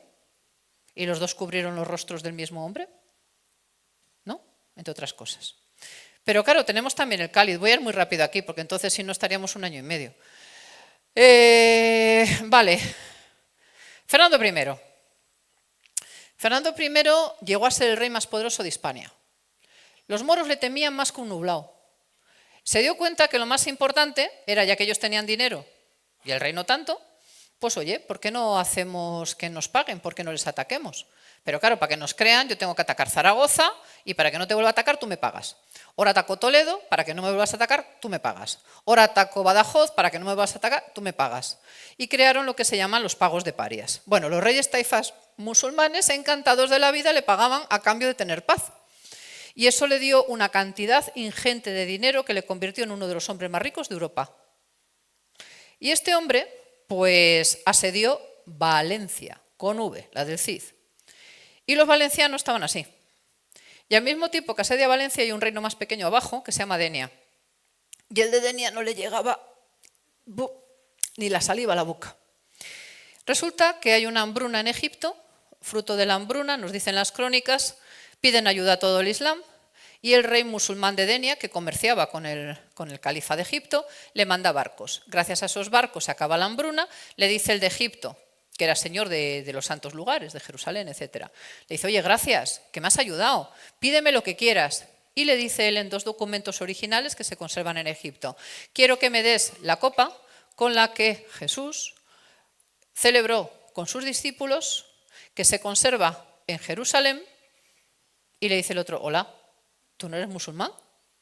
¿Para qué la quieres? Y le dice literalmente, para entregársela a Ferdinand Al-Kabir, emir de Liyún. Ferdinand es Fernando, Al-Kabir es el Magno, emir es rey, Liyún es león. Con el que me interesa estar en paz. Y tanto, y tanto. Bueno, llega la copa, que es esta que están ustedes viendo aquí, ¿de acuerdo? Y el segundo documento nos dice que a la copa le falta un fragmento, una esquirla, porque en el viaje desde Egipto hasta Denia y de Denia a León, con una gumía se le hizo saltar un fragmento y ese fragmento se lo quedó el capitán que traía en la expedición en el bolsillo. Pasó de generación a generación, Saladino, finales del siglo XII, tiene a su hija enferma y le pide al gobernador musulmán de Egipto que le entregue la esquirla, que indignamente su antepasado hizo saltar de la copa en su viaje a Occidente. Se la entrega, su hija se cura. Bueno, pues ahí tienen ustedes una copa, ahí tienen el primero de los documentos. Si alguno lee árabe o tiene interés, lo puede pasar, o sea que nosotros no escondemos nada, ¿eh? Y además tenemos la transcripción oficial de la República de Egipto. No la tengo aquí, pero bueno, a su disposición, con lo cual lo pueden ustedes leer. Vale, aquí ven la esquirla, la falla, más en directo. Aquí ven la copa. La copa les parecerá inmensa. La copa es pequeña, es como en mi palma. De alto, 3 dedos. Datada en el siglo I de la era. Origen, Palestina. O si lo prefieren, el Israel actual. Forma tipológica y todo, siglo I. Es más, cuando vino Julian Henderson, cuando se hizo el documental del Smithsonian Museum, que es la institución cultural más importante del mundo, sobre el cáliz, que lo pueden ver ustedes online, trajeron a los mayores expertos del mundo. Y el arqueólogo dijo que era típico de la zona de Palestina, de la época de Cristo, etcétera, etcétera.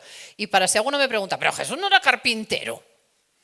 La liturgia judía prohíbe, insisto, prohíbe que la Pascua se celebre en madera y en cerámica. Da igual que seas el rey Herodes o el mendigo de la puerta de la sinagoga. No puedes usar madera ni cerámica.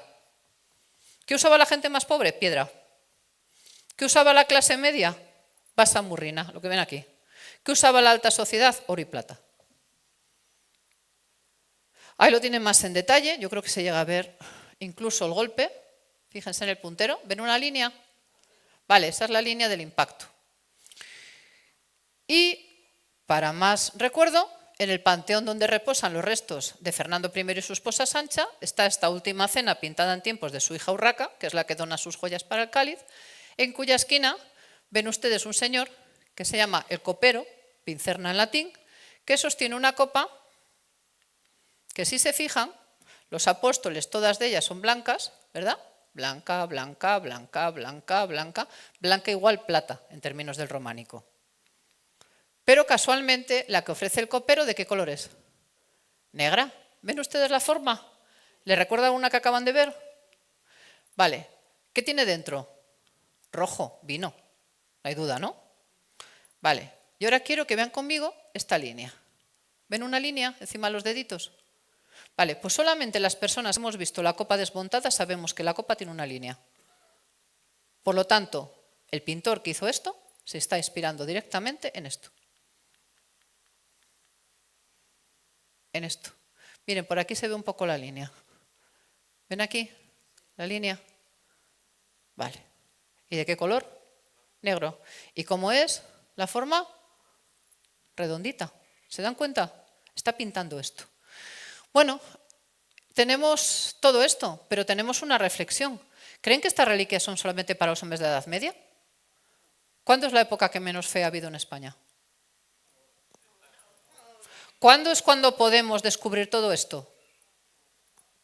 ¿Cuándo les vienen a ustedes a dar la chapa a Carlos y Marga?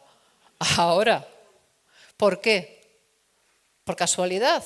No, porque estamos en un momento muy importante. Y sobre todo por algo más, porque tenemos una misión trascendental.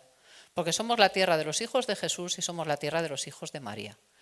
Y como cuando llegan las cosas súper importantes, pues yo le suelto la pelota a Carlos. Pues querido Carlos, tuyos son los hijos de Jesús y de María.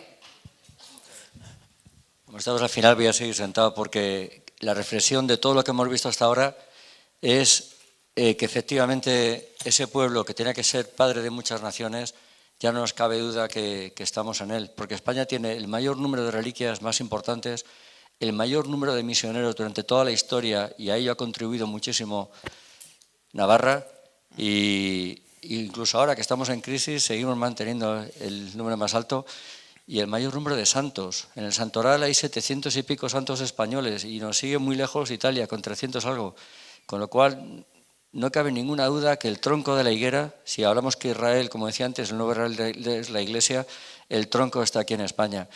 Y eso es tan emocionante como que da sentido a aquello que decía, que había elegido un pueblo consagrado a su santo nombre, para entender por qué cuando saltamos a América y se hace la evangelización, con esa inmensa Isabel la Católica que da aquellas leyes tan importantísimas de respeto a los indígenas, que no era otra cosa que cumplir la voluntad del Padre, por aquello que decía que se desparrame por toda la tierra los genes de Abraham para que estemos todos participando de ese gran pacto. Qué importante esta anécdota cuando los indios van a revolverse contra los primeros castellanos que estaban allí o españoles, y hay una carta muy importante del 1531 que le dice Juan de Zumárraga, le dice al emperador: Majestad, sáquenos de aquí que nos comen vivos, porque tenían la maldita costumbre de comer a la gente viva. Y en ese momento se aparece la grandiosísima Virgen de Guadalupe. Qué emocionante ese apoyo, igual que tuvo Santiago en el Pilar, se aparece con una indumentaria totalmente en clave para que la entendieran los indígenas, y aquellos que querían sacrificar se dan cuenta que su propia madre está sacrificando a su hijo, con lo cual, de haber dicho que lo sacaran de allí, mano derecha, mano izquierda, 14.000 bautizos diarios. Y ahí entendemos cómo se proyecta en todo Sudamérica y luego en Filipinas. Como dije antes, mis abuelos se casaron allí. Con esto quiero decir que hay un hilo conductor: te pondré por padre de muchas naciones, para entender que si Dios ha elegido un pueblo, a través del sello de Abraham ha querido que Efraín sea padre de esas naciones, le ha dado el símbolo del toro, ha venido a España, y España, no cabe ninguna duda que hemos sido la que llevó la luz a los confines de la tierra, que qué maravilla que seamos tierra de Jesús, tierra de María, y que luego en el año 1733, aquí en Valladolid, el propio corazón de Jesús le prometa o nos diga a través del Beato Hoyos que España va a reinar con predilección, y es el santuario de la gran promesa. No España, las Españas, o sea, todo lo que era en aquel momento el Imperio Español, que éramos desde los confines de la tierra, ha prometido reinar. Y eso es una promesa muy trascendente, muy emocionante. Y para terminar, me quedaría con que efectivamente la Virgen lleva ahora casi 200 años avisándonos de que estamos en ese combate final y que son momentos los más duros, los más difíciles, pero nada que temer bajo su manto. Entonces, quería terminar con unas profecías, porque recordar que ha sido aquí en España, si fue en el Pilar donde dejó la Virgen, en Zaragoza, dejó aquí el Pilar, donde jamás faltará la fe, ha sido aquí en España donde hace 60 años se le aparece a 4 niñas. Creo que aquí hubo una charla sobre Garabandal, y nos viene a decir que vuelve a elegir a España otra vez para que sea el centro de la humanidad, porque todo el mundo va a vivir el aviso, todo el mundo. Va a ser una obra de misericordia infinita para que todos los seres humanos que el demonio ha querido llevarlos contra las cuerdas al final de los tiempos, tengan esa oportunidad de verse delante de Dios, de ver delante del Padre lo que es el amor de Dios, para que todos, si tienen todavía un poquito de corazón blando, con ese calor sean capaces de recibir a Dios. Y complementa con eso será el milagro. ¿Y por qué hablo del milagro? Porque no me cabe ninguna duda que el día del milagro, sabéis que será 12 meses, dentro de los 12 meses después del aviso, se van a cumplir 4 profecías muy importantes para cerrar estas profecías que he ido anunciando. Y va a ser el triunfo del corazón inmaculado de María, que yo lo anunció en Fátima, y en Garabandal se apareció con la corona de 12 estrellas de 8 puntas como reina reinante. Y en ese día en Garabandal, con los que estén allí y con los que ya sigan la voluntad del Padre, va a ser muy emocionante, porque se cumple que ya por fin ha triunfado sobre su rebaño. Ya va a haber un solo rebaño, un solo pastor. Va a haber corazones de piedra que la soberbia les va a poder y van a renunciar a todo esto. Y eso es haber elegido el bando equivocado. Pero estamos a tiempo, y por eso el objetivo ahora mismo es salvar el mayor número de almas, que la mayor parte de personas sean conscientes de en qué momento vivimos, como decía la Margarita, y que Garabandal vuelva a ser dentro de España esa profecía. Y se va a presentar el nuevo David, eso es importante. Dios nos vuelva a dar a alguien que nos va a dirigir para poder llevar a los que le sigan a cumplimentar la voluntad del Padre, y va a quedar un pilar físico, eso lo dijeron las niñas, igual que en Zaragoza hay un pilar, ahí va a haber un pilar físico permanente, no sabemos en qué material, pero de alguna forma va a ser la Jerusalén celestial, no me cabe duda. Va a ser la morada de Dios en la tierra, porque es el milagro más grande que ha hecho Dios en la humanidad, y será una parte pequeña o todo Apocalipsis 21, pero lo vamos a vivir. Y con esto termino con 2 profecías. Una, el rostro de Jesús, cuando dice que nos va a restaurar, y ahí sí que se va a restaurar las 12 tribus, porque voy a contar ahora, pero cuando dice que restaure su rostro sobre nosotros, fijaros cómo, si entramos en Google y cogemos es un guiño de la geografía, pero si cogemos España y la giramos un poco, coincide que se puede llegar a ver el rostro de Jesús en el momento crítico de la humanidad, aquel momento de la cruz, cuando la Virgen estaba al pie y cuando Corredentora con él ofreció ese dolor por toda la humanidad. Pues esa cara la ha querido dejar en nuestra geografía, donde casualmente Navarra, por ejemplo, sería parte de la corona de espinas, las cadenas de Navarra. Y pongo esta foto para terminar casi porque son 2 iglesias impresionantes que actualmente están en mitad del Pacífico, que es una bonita demostración de que esta nación, que iba a ser padre de muchas naciones, esta nación ha sido la que ha sido madre de esas naciones y ha llevado la fe a los confines de la tierra. No me olvido de San Francisco Javier, que está, bueno, el que está ahí arriba a la izquierda, sí, es Francisco Javier. Y es muy bonito porque la de la derecha es Saipán, la de la izquierda es Guam. Y se llama, pone Church en inglés, Dulce Nombre de María.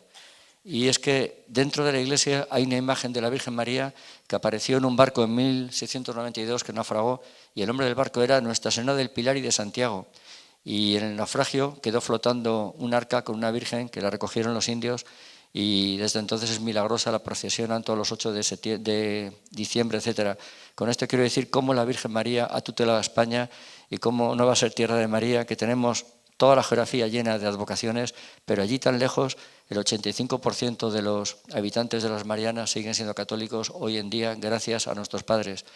Y a la derecha es la isla de Saipán, 250 kilómetros hacia el norte de lo que es dentro de las Marianas, y se llama Iglesia del Monte Carmelo. Recordar cómo la Virgen se presenta en Garabandal, Nuestra Señora del Monte Carmelo de Garabandal. ¿Por qué le doy mucha importancia al Monte Carmelo?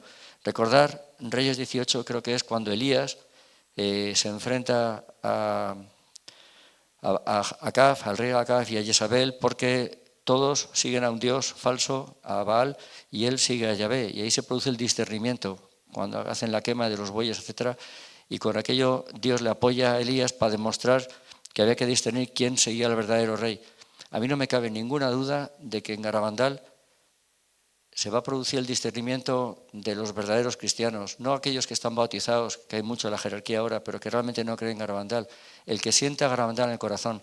Por eso luego os hablaré ese tiempo de un libro, Garabandal Hora X, donde la Virgen le dice a la quinta vidente que subamos a Garabandal con el corazón contrito, que es lo que nos viene a decir San Juan de la Cruz, subida al Monte Carmelo, o Bernardino de Laredo, 40 años antes, subida al Monte Sión. Por eso digo que el Monte Sión no es exactamente Jerusalén como todos piensan, sino más bien la Jerusalén celestial. Es aquel lugar donde Dios va a bajar, le vamos a ver, le vamos a sentir, se curarán los enfermos y de alguna forma vamos a ver lo que es, he dicho antes, Apocalipsis 21, porque se encontrarán las columnas, los 12 apóstoles de las 12 tribus y por eso en este gráfico intento relacionar lo que es realmente el Monte Carmelo con el discernimiento, que casualmente está a la misma elevación que los Pinos de Garabandal. El Monte Carmelo de Garabandal, donde la Virgen nos habla de conversión, uno era discernimiento, otro es conversión, y finalmente la Jerusalén celestial o el Monte Sión.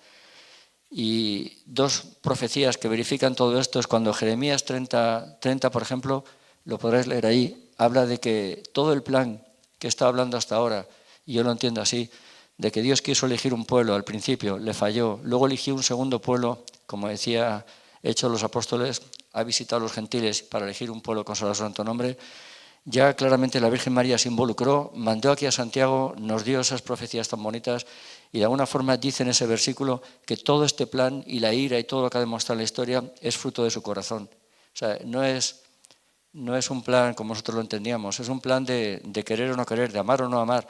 Y dice al final, y al final de los tiempos lo entenderéis. Entonces no hay que tener prisa, simplemente saber amar, saber dejarse querer y cumplir la voluntad del Padre y al final lo entenderemos. Todas las dudas que tenemos ahora no nos preocupen, solamente tener el corazón abierto.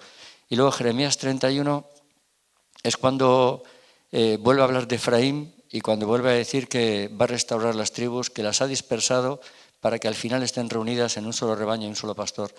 Y por supuestísimo que lo que ocurrió el 14 de mayo del año 48 no es la restauración profetizada, restauración que se hará cuando los habitantes que acojan a Dios estén totalmente purificados, o sea, que sea ese único rebaño. Ahora mismo los actuales que geográficamente creen que han restaurado las tribus están muy lejos, porque siguen sin arrepentirse de haber matado al Mesías.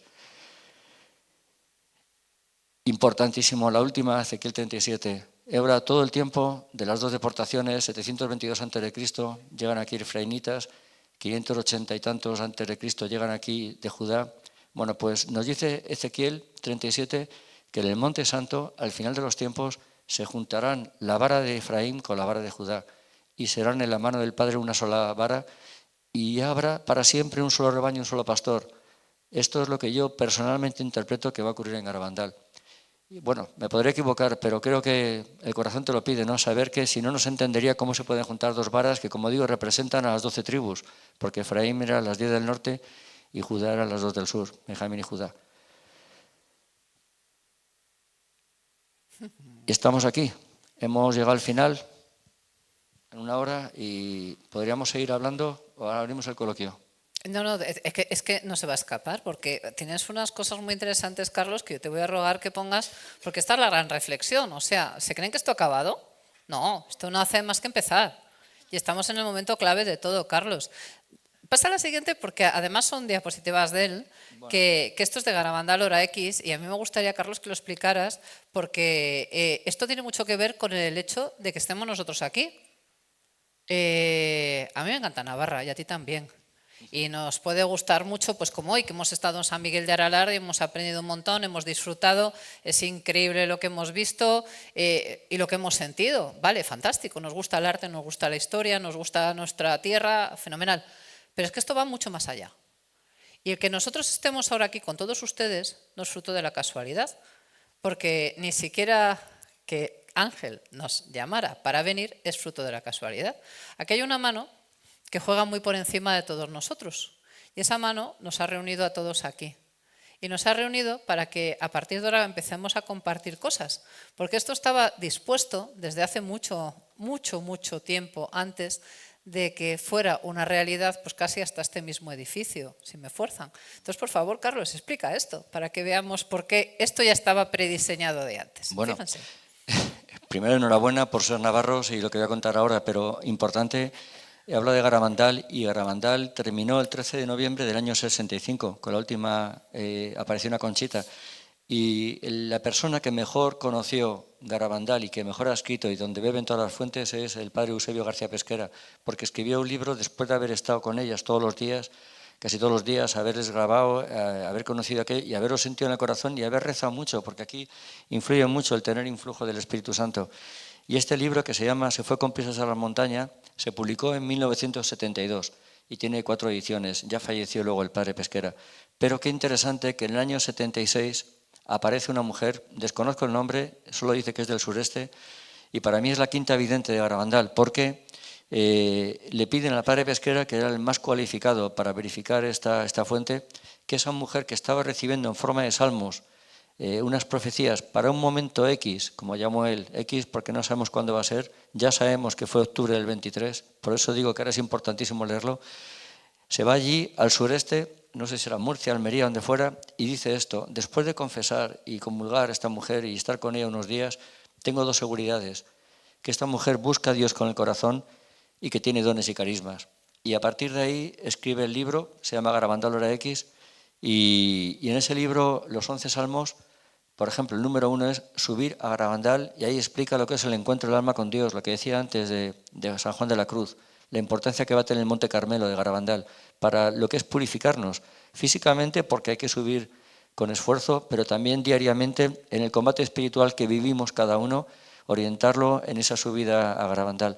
El número 3 dice con qué bandera se va a reconquistar España, porque habla ya de los últimos tiempos, y no es ni más ni menos que la bandera tradicionalista, la bandera que tenga el aspa de San Andrés en gules con los 2 corazones de Jesús y María. Es muy bonito. Pero luego el número 8 dice que Garabandal va a ser la nueva Covadonga. Desde Garabandal se va a reconquistar nuevamente el territorio. Y dedica 2 salmos expresamente a Navarra, que son los que he traído. Por eso me pareció impresionante, porque habla 3, 4 y 7, habla 3 salmos del nuevo David, de cómo va a ser el nuevo guía o caudillo que va a reunificar la fuerza para desde Garabandal y con esa bandera cumplir los designios de la Virgen. Bueno, pues tiene que venir a Navarra a reclutar gente y hace estos salmos que, en fin, tendrá su valor literario, pero lo que importa es que está válida por el padre Pesquera, que son dirigidos a los navarros, y básicamente yo tengo el libro en PDF, lo puedo dar a cualquiera, pero viene a decir, el día 4 de noviembre del año 76, dice: hombres de honor, rendidme devoción, os he de llevar al triunfo por mi divina designación. Como digo, es el nuevo David aquí en Navarra. Y dice: en vuestra Navarra de vosotros aprenderé, que es tierra brava y con ella triunfaré. Y al día siguiente, el 5 de noviembre del año 76, vuelve a hablar este elegido y dice: caballeros de Navarra, si me queréis conocer, habéis de saber que no ignoro el sufrimiento, pues he tenido el tormento de una infancia no feliz. Solo Dios me cuidará, Él también me guiará, y yo lo obedeceré, en Él solo confiaré. En vuestras manos me pondrá, y así la tierra conquistaré. Ay, Navarra, pronto ya.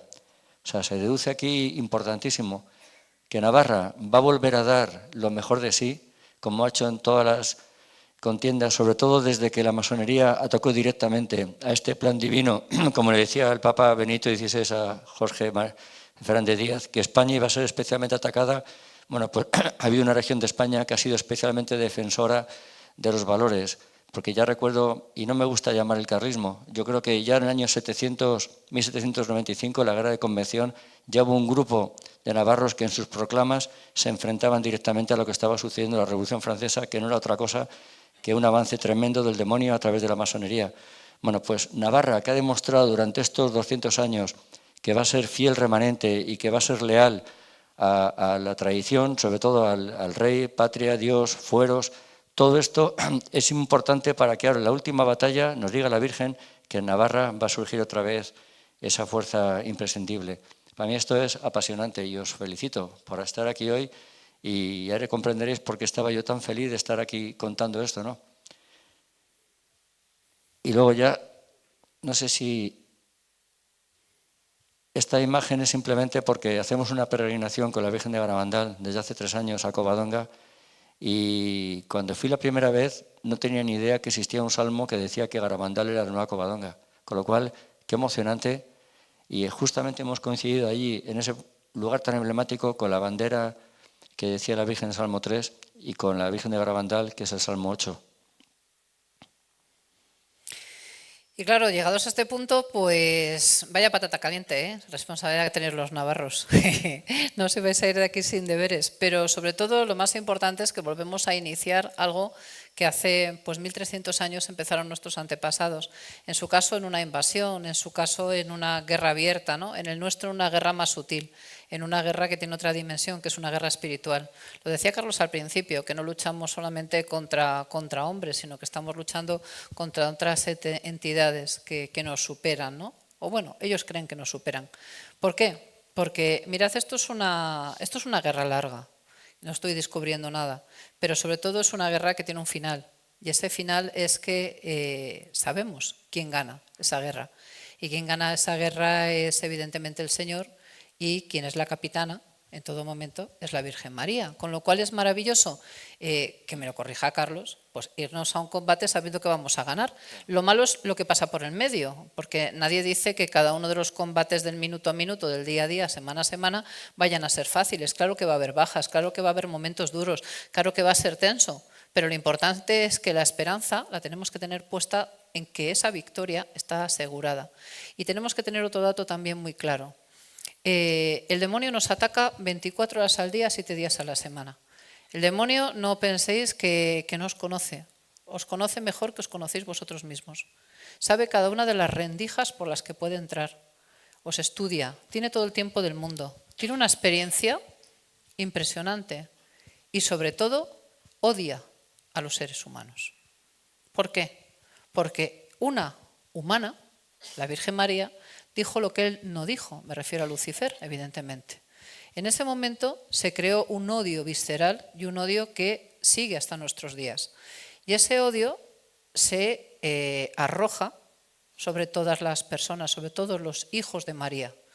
Cuando hablamos de la guerra espiritual, hablamos, como os digo, de una guerra que está ganada, pero de una guerra donde también el Señor y su madre nos ha ido dando, ¿verdad, Carlos?, una serie de armas. Tú lo sabes, hay que estar ¿en qué? En gracia de Dios. ¿Tú qué armas utilizas? Pues efectivamente estar en gracia de Dios, practicar los sacramentos, y tengo una palabrita que me viene bien para recordarlo, no sé, me vas a preguntar eso, pero acordaros lo que es ethos. Ethos en griego, con TH, significa conducta colectiva, etc. Y a mí me gusta porque la E, la T, la H, la O y la S me dicen el camino que tengo que seguir, ¿no? La E, Evangelios, Escrituras, leerlos, porque dan mucha fuerza, leerlos con petición al Espíritu Santo que nos ilumine, porque ahí está todo, en la palabra de Dios. La T y la H, que Navarra entiende mucho de eso, es la tradición histórica. Qué fundamental es que nos vinculemos al espíritu, a la esencia del Concilio III de Toledo, lo que surgió entonces, porque España, siempre que ha sido fiel a aquel concilio, hemos hecho cosas sobrenaturales. Es impensable que nuestros padres, nuestros abuelos hubieran hecho esa obra de haber llevado la fe a los confines de la tierra, de esa manera, con el tornaviaje y con todo aquello. Y luego la O es oración, mucha oración, y la S es sacrificios o sacramentos. Y recordar que sacrificio no es lo mismo que penitencia. La penitencia es purgar por algo, pero el sacrificio es sacrum facere, hacer algo sagrado. Cualquier esfuerzo, cualquier dolor, cualquier pena, todo lo que nos pueda venir, si lo ofrecemos, es impresionante cómo se convierte en un trampolín, y el sacrificio más grande fue el de Jesucristo. Y si me lo permite, solo recordar que la consagración al corazón inmaculado de María, que la pidió la Virgen en Fátima, ayer fue el día de los pastorcitos. Qué curioso, para que veáis cómo nos engañan todos los medios. Yo me arrodillo y pido que la gente no vea la televisión, que se aleje de todo eso, porque es impresionante que lo que está tan palpante, tan flagrante, que es cierto, no lo podemos ver porque nos tapa la basura. Lo digo porque a los niños, mayo de 1917, le dice a la Virgen: Rusia esparcerá los errores por el mundo, el comunismo. ¿No os habéis dado cuenta que el comunismo no llega hasta octubre, la Revolución de Octubre? Incluso cuando le preguntan los padres a las niñas: ¿de qué os habla la Virgen? Y se nos habla de la vaca del vecino, pues se llamaba rusa. No tienen ni idea de lo que era Rusia. O sea, era una inocencia tan grande, y sin embargo, ¿cómo se cumplió que aquello que iba a esparcir los horrores? Porque ¿cuál es la gran diferencia entre Rusia y la masonería? O sea, entre el dragón rojo, que lo representa, como dice la Virgen, el comunismo, o la masonería. El comunismo niega a Dios, Rusia niega a Dios, es el odio. Sin embargo, la masonería profana a Dios, busca profanarlo, que al final el dragón se someterá a la masonería, como dice Apocalipsis. Pero qué importante tener claro que los comunistas, cuando han llevado, y no hablo ahora ya de la Unión Soviética, el comunismo está metido en España ahora mismo, en el gobierno, en toda Europa, porque lo que lleva al corazón de los comunistas es el odio, es la muerte, es el degradar y que al final nos enfrentemos. Quieren que haya guerra. Qué cosa más horrorosa, porque una guerra se empieza y ya no se para. Pues qué cosa más tremenda cuando se provoca, cuando hay diarrea legislativa para que al final la gente llegue a enfrentarse. Y con esto quería recordar que es lo que Fátima, la Virgen, dice: consagrados en mi corazón inmaculado. Dio las dos profecías, aquella luz que iba a aparecer el 25 de enero del 38, y así surgió como precedente de la Segunda Guerra Mundial. Anunció la Segunda Guerra Mundial.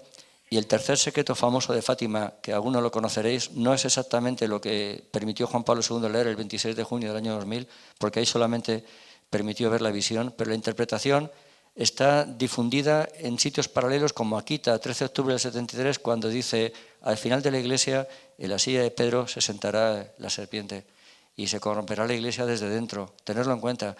Entonces, no entro en ese tema, pero Garabandal lo dijo muy claro. El segundo mensaje de Garabandal, que no hace más que decir que la Eucaristía cada vez menos importancia y se ha cumplido. Muchos cardenales, sacerdotes y obispos van y irán por el mal camino. Y era el año 61, que iban todos en sotana, era posguerra. Sin embargo, se ha cumplido a rajatabla. Lo digo más que nada porque esa información está ahí y dejamos de verla por culpa de los medios que están muy manipulados. Y de verdad que consagrados al corazón inmaculado de María, junto a la oración, sacrificio, escrituras, evangelio, etcétera, pero una vez que estás consagrado te metes en el arca. Y el que no lo sepa, la consagración, recomiendo fervientemente Luis María Griñón de Montfort, Tratar la Divina Devoción. Es una maravilla y se puede consagrar uno en 5 minutos, pero él propone hacerlo en 33 días con un método que te deja lleno. Entonces, bueno, cualquier cosa que queréis saber de eso, yo encantado. Imagino que estáis todos consagrados, pero el objetivo de esta reunión y de lo que nos pasa de aquí en adelante, que se salve el mayor número de almas, empezando por nosotros. Y eso nos lleva a lanzaros el guante a vosotros ahora. Preguntad lo que queráis. Hombre, si te queréis aplaudir también, ¿eh? Pero preguntarnos lo que queráis. Bueno, pues un montón de gracias desde el principio hasta el final, de corazón. Y no sé, me venía lo del que el anticristo, ¿qué realidad es el anticristo? Y qué más. Y me ha quedado claro lo del nuevo David. No me ha quedado qué sería el nuevo David. No sé. ¿Me dejas el anticristo y te dejo el nuevo David? Vamos a ver. En los tiempos que nos movemos, el hombre, cuando está en gracia de Dios y cuando tiene tiempo para meditar, para pensar, es decir, lo que tenían nuestros abuelos, nuestros bisabuelos, nuestros tatarabuelos, y no se pasa de media 5 o 6 horas enganchado a un móvil, otras 2 horas viendo la tele y viendo vídeos de TikTok, con todos los respetos, pues podía tener una unión más intensa con el Señor. Para bien o para mal, pero podía tenerla.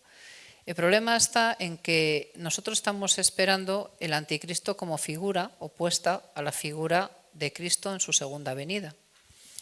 Es decir, sería como la culminación, en tanto que hijo de la oscuridad, de todo el mal que se ha ido creando como una gran montaña, ¿de acuerdo? Se ha ido construyendo la base de la montaña, se ha ido elevando la montaña y ya en la cima vendrá la figura que nos va a atar a todos durante un tiempo relativamente corto en esa esclavitud desde el mal.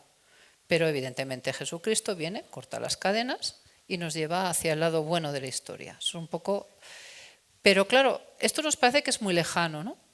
Y yo os invito a que veáis los rostros de algunos de los que nos mandan. Cómo se distorsionan y se convierten en pura maldad y oscuridad. Que miréis las leyes que en muchos casos se han ido poniendo. Que valoréis el movimiento woke, es decir, el modernismo, o si lo preferís, el comunismo cultural 2.0. Que miréis hasta qué punto sois más libres ahora que hace 25 años. Si hace 25 años estáis en un bar, en una taberna, en un restaurante, en la calle, elegid. Y decís vuestra opinión, pues es vuestra opinión. Y puede ser de derechas, puede ser de izquierdas, puede ser pro tal inclinación sexual, puede ser anti tal inclinación sexual, puede ser criticar a un gobierno, puede ser apoyar a un gobierno. Erais libres. ¿Ahora tenéis la misma libertad? ¿O existe la dictadura de lo políticamente correcto? Y si no dices lo que debes de decir, eres un facha. Y si eres un facha, eres un ser repugnante, que no está donde tiene que estar, que no acepta la verdadera realidad, ¿no? Y lo asumimos. Y yo os invito, igual que hago con mis alumnos, a que no os calléis. Si tú tienes esta opinión, yo tengo esta otra. ¿Tú me llamas facha? Facha tú. ¿Tú sabes lo que eso es facha? ¿Tú sabes que el nacionalsocialismo, si lleva la palabra socialismo es por algo? ¿Tú sabes que el fascismo de Mussolini, muy de ultraderecha, va a ser que no era? ¿De qué me estás hablando? Llamándome a mí por tener principios o por ser cristiano, llámame mi facha. ¿Tú sabes lo que es eso? ¿Tú sabes lo que es el fascismo y el nacionalsocialismo, querido? Para llamarme nazi facha, a lo mejor va a ser que el nazi facha eres tú. Bonita o bonito. Y entonces, cuando dejes de darme gritos, querido o querida, podemos hablar. ¿Te parece? Porque tú rompes, tú divides, tú tienes la semilla de la discordia, yo no.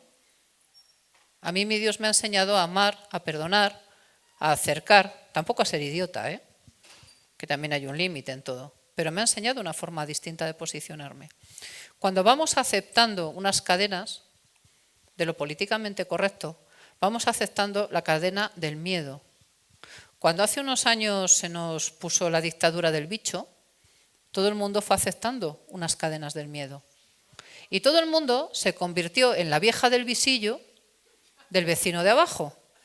Y todo el mundo se convirtió en el dictador de lo políticamente correcto.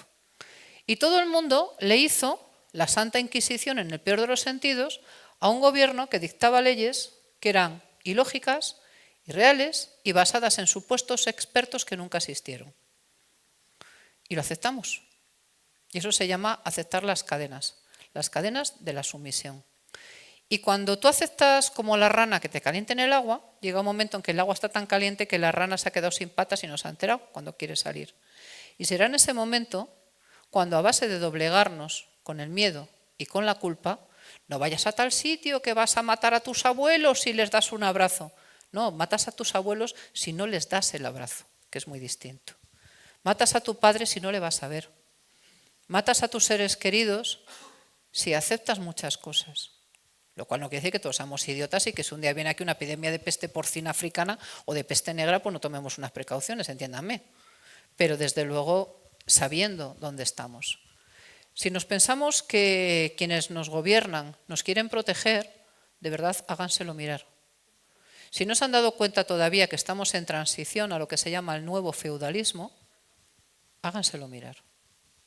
Estamos en un momento de cambio histórico brutal y sin precedentes porque estamos en el final de los tiempos. Y dentro de ese crear un sistema con grandes señores feudales, con corporaciones, con medios de comunicación a su servicio, con mucho medio pelo y media pelo por el medio que vociferan consignas que ni ellos mismos entienden, cuando esté ya el caldo de cultivo necesario, entonces vendrá aquel que fingirá traernos la paz, que fingirá poner punto y final a los conflictos, que se convertirá en el salvapatrias de absolutamente todos y que, fingiendo ser quien no es decir, Jesucristo, nos demostrará que el hombre es el centro del mundo, que Dios no es necesario y que Él es el elegido para guiarnos y gobernarnos. Y esa será la mayor victoria del demonio sobre nosotros. Porque mientras nosotros seamos conscientes que Dios y nosotros tenemos un lazo intenso, nuestra fuerza es el Señor y nunca nos va a soltar de su mano. Pero si somos nosotros los que por libre albedrío, y acuérdense de esto, es muy importante, soltamos esa mano, el Señor respeta el libre albedrío. Y si la mano que cogemos es la mano de este, que nos convierte en el centro, y el hombre pasa a ser el origen de todo y el final de todo, estamos entregándonos a lo que podríamos llamar la famosa marca de la bestia. Que no se piensen que va a poner un código de barras aquí, La marca de la bestia es que su mente esté entregada a este tipo de pensamiento. Y su mano, es decir, sus actos, estén entregados a este tipo de causa. Es decir, que su mente y su corazón estén dispuestos a seguir ese tipo de directrices. Podríamos poner ejemplos prácticos. Y ese que va a regir y gobernar desde el mal, pero como Salvador, y nos va a llevar a la esclavitud absoluta, va a ser el anticristo. Aquellos que se nieguen serán ese remanente fiel, que buscará salvar y buscará sobre todo devolver. Por eso cuando hablaba Carlos de Navarra, y hablábamos de la nueva reconquista, y hablábamos de Garabandal, etcétera, estamos hablando de algo muy importante. Los navarros, como los leoneses, como los castellanos, como los de Galicia, como los de todos los lados, quiero decir, los españoles, en último extremo, tenemos un corazón muy vinculado con Jesús y con María. Somos tierra de Jesús y de María. Si nos consiguen extirpar eso, han cortado la autopista que une a los españoles con Dios. ¿Qué tenemos que hacer nosotros? Mantenerla. Y yo ahora aquí os quiero lanzar ese guante diciendo, lo que un día la Pamplona del año 711, 713, 720 hizo, mucho antes de Íñigo Arista, cuando Íñigo Arista no era ni proyecto, es la Pamplona, es la Navarra que tiene que volver. La Covadonga de Asturias es la Covadonga que tiene que volver. Mi Fernando I, Navarro pero rey de León, es el que tiene que volver. San Fernando III, rey de Castilla y de León, es el que tiene que volver. Y todos los hombres y mujeres santos y no santos, muchos de ellos desconocidos, que no conocemos ni cómo se llaman, probablemente algunos vuestros abuelos y abuelas, o vuestros tíos, o los misioneros que hayáis tenido en vuestra familia, somos los ejemplos a los que tenéis que agarrar. Y no dejéis que nunca nadie os quite ni la libertad, ni el libre albedrío, ni esa autopista que tenéis del corazón que os une con Dios nuestro Señor. Si conseguís eso, Dios jamás os va a soltar la mano. Jamás. Acordaros de esto, por favor, que quede grabado. Jamás Dios os va a soltar la mano. Pero vosotros la podéis soltar. No lo hagáis. No lo hagáis. Y cuando llegue el salvapatrias, ¿sabéis lo que tenéis que hacer? ¿Me lo permitís? Te toca.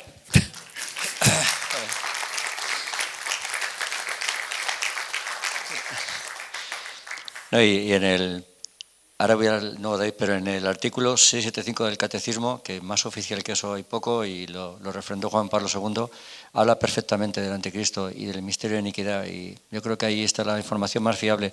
Yo, como cosa muy personal, intento comunicar a todo el que veo que hay tantas cosas que el anticristo está haciendo para, al final, ir ganando muchas almas al mal, que, por ejemplo, la Agenda 2030, cuando veo que hay serpientes por España con todas las puertas marcadas con la Agenda 2030 y se produce el accidente que ha habido ahora, veo, por supuesto, ha sido un accidente humano, sin duda, pero por gente que no está conectada a Dios, que está obedeciendo al anticristo. Cuando ves esa inoculación masiva de la población que se hizo sin ningún rigor científico y con tantísima gente engañada, es del anticristo. Cuando veo tantos procesos electorales que están completamente manipulados para que al final gobierne quien no quiere al pueblo y que lo lleva a la guerra y todo eso, como en toda Sudamérica, como ha pasado, es el anticristo.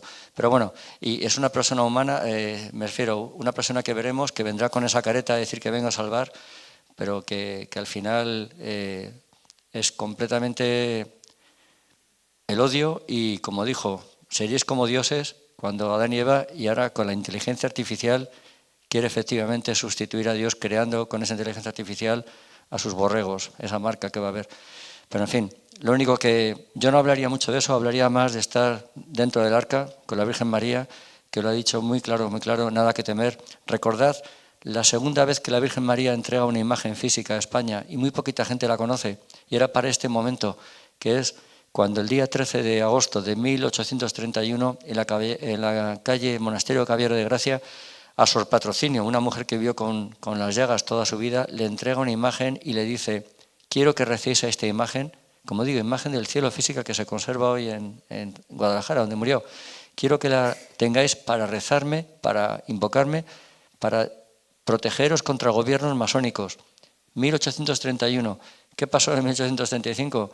La desamortización famosa, ¿no?, que tanto daño hizo a la Iglesia, la matanza de sacerdotes y monjas de los años 2 anteriores, la falsamente llamada Revolución Gloriosa, la Guerra Civil, o sea, todos los gobiernos, tanta sangre en el siglo XIX, que era luchar continuamente contra la masonería, porque en España queda un fiel remanente, y en eso Navarra nos ha dado una lección impresionante de lealtad y tradición a esa esencia del Concilio III de Toledo.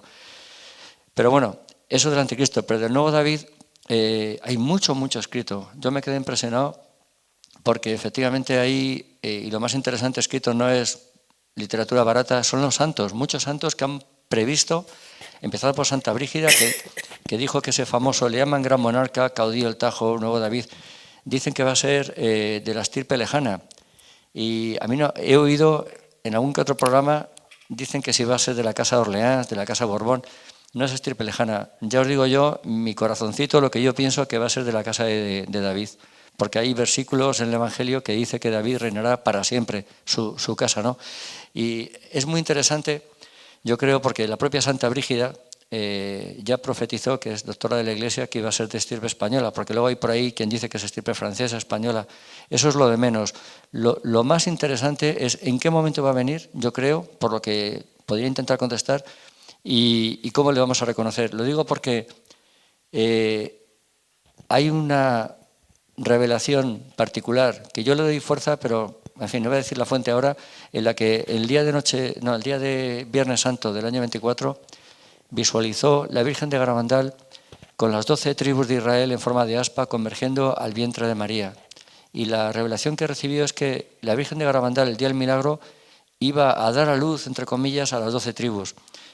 ¿Qué significa eso? Lo que he dicho antes de Ezequiel 37, yo creo, que en Garabandal, el día del milagro, cuando veamos esa Jerusalén celestial, se presentará la morada de Dios en la tierra, lo veremos de alguna forma físicamente, no sé cómo lo veremos, pero de alguna forma habrá un pueblo con sustrato en Efraín que reconozca a su líder, que sea de la casa de David y que es el león. De esa forma, la mano de David, la mano de Judá, la vara de Judá con la vara de Efraín en una sola mano, yo entiendo que es una interpretación mía personal, pero cuando va a presentarse tiene que ocurrir todavía el aviso y el milagro, y el aviso va a ser pronto, pero no va a ser todavía, porque el aviso las niñas dijeron cosas que todavía no se han cumplido, que iba a haber persecución. Y es verdad que ya tenemos persecución, sobre todo desde dentro de la Iglesia. Yo estaba sentado enfrente del obispo de Santander y me quedé impresionado cómo se persigue a Garabandal. Por eso digo, el discernimiento que se va a producir ahí va a ser terrible.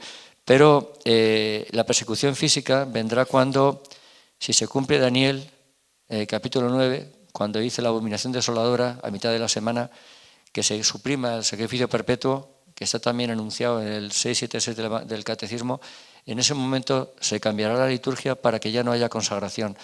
Y significa que tendremos que ir a catacumbas, probablemente, a tener la Eucaristía y empezar la persecución.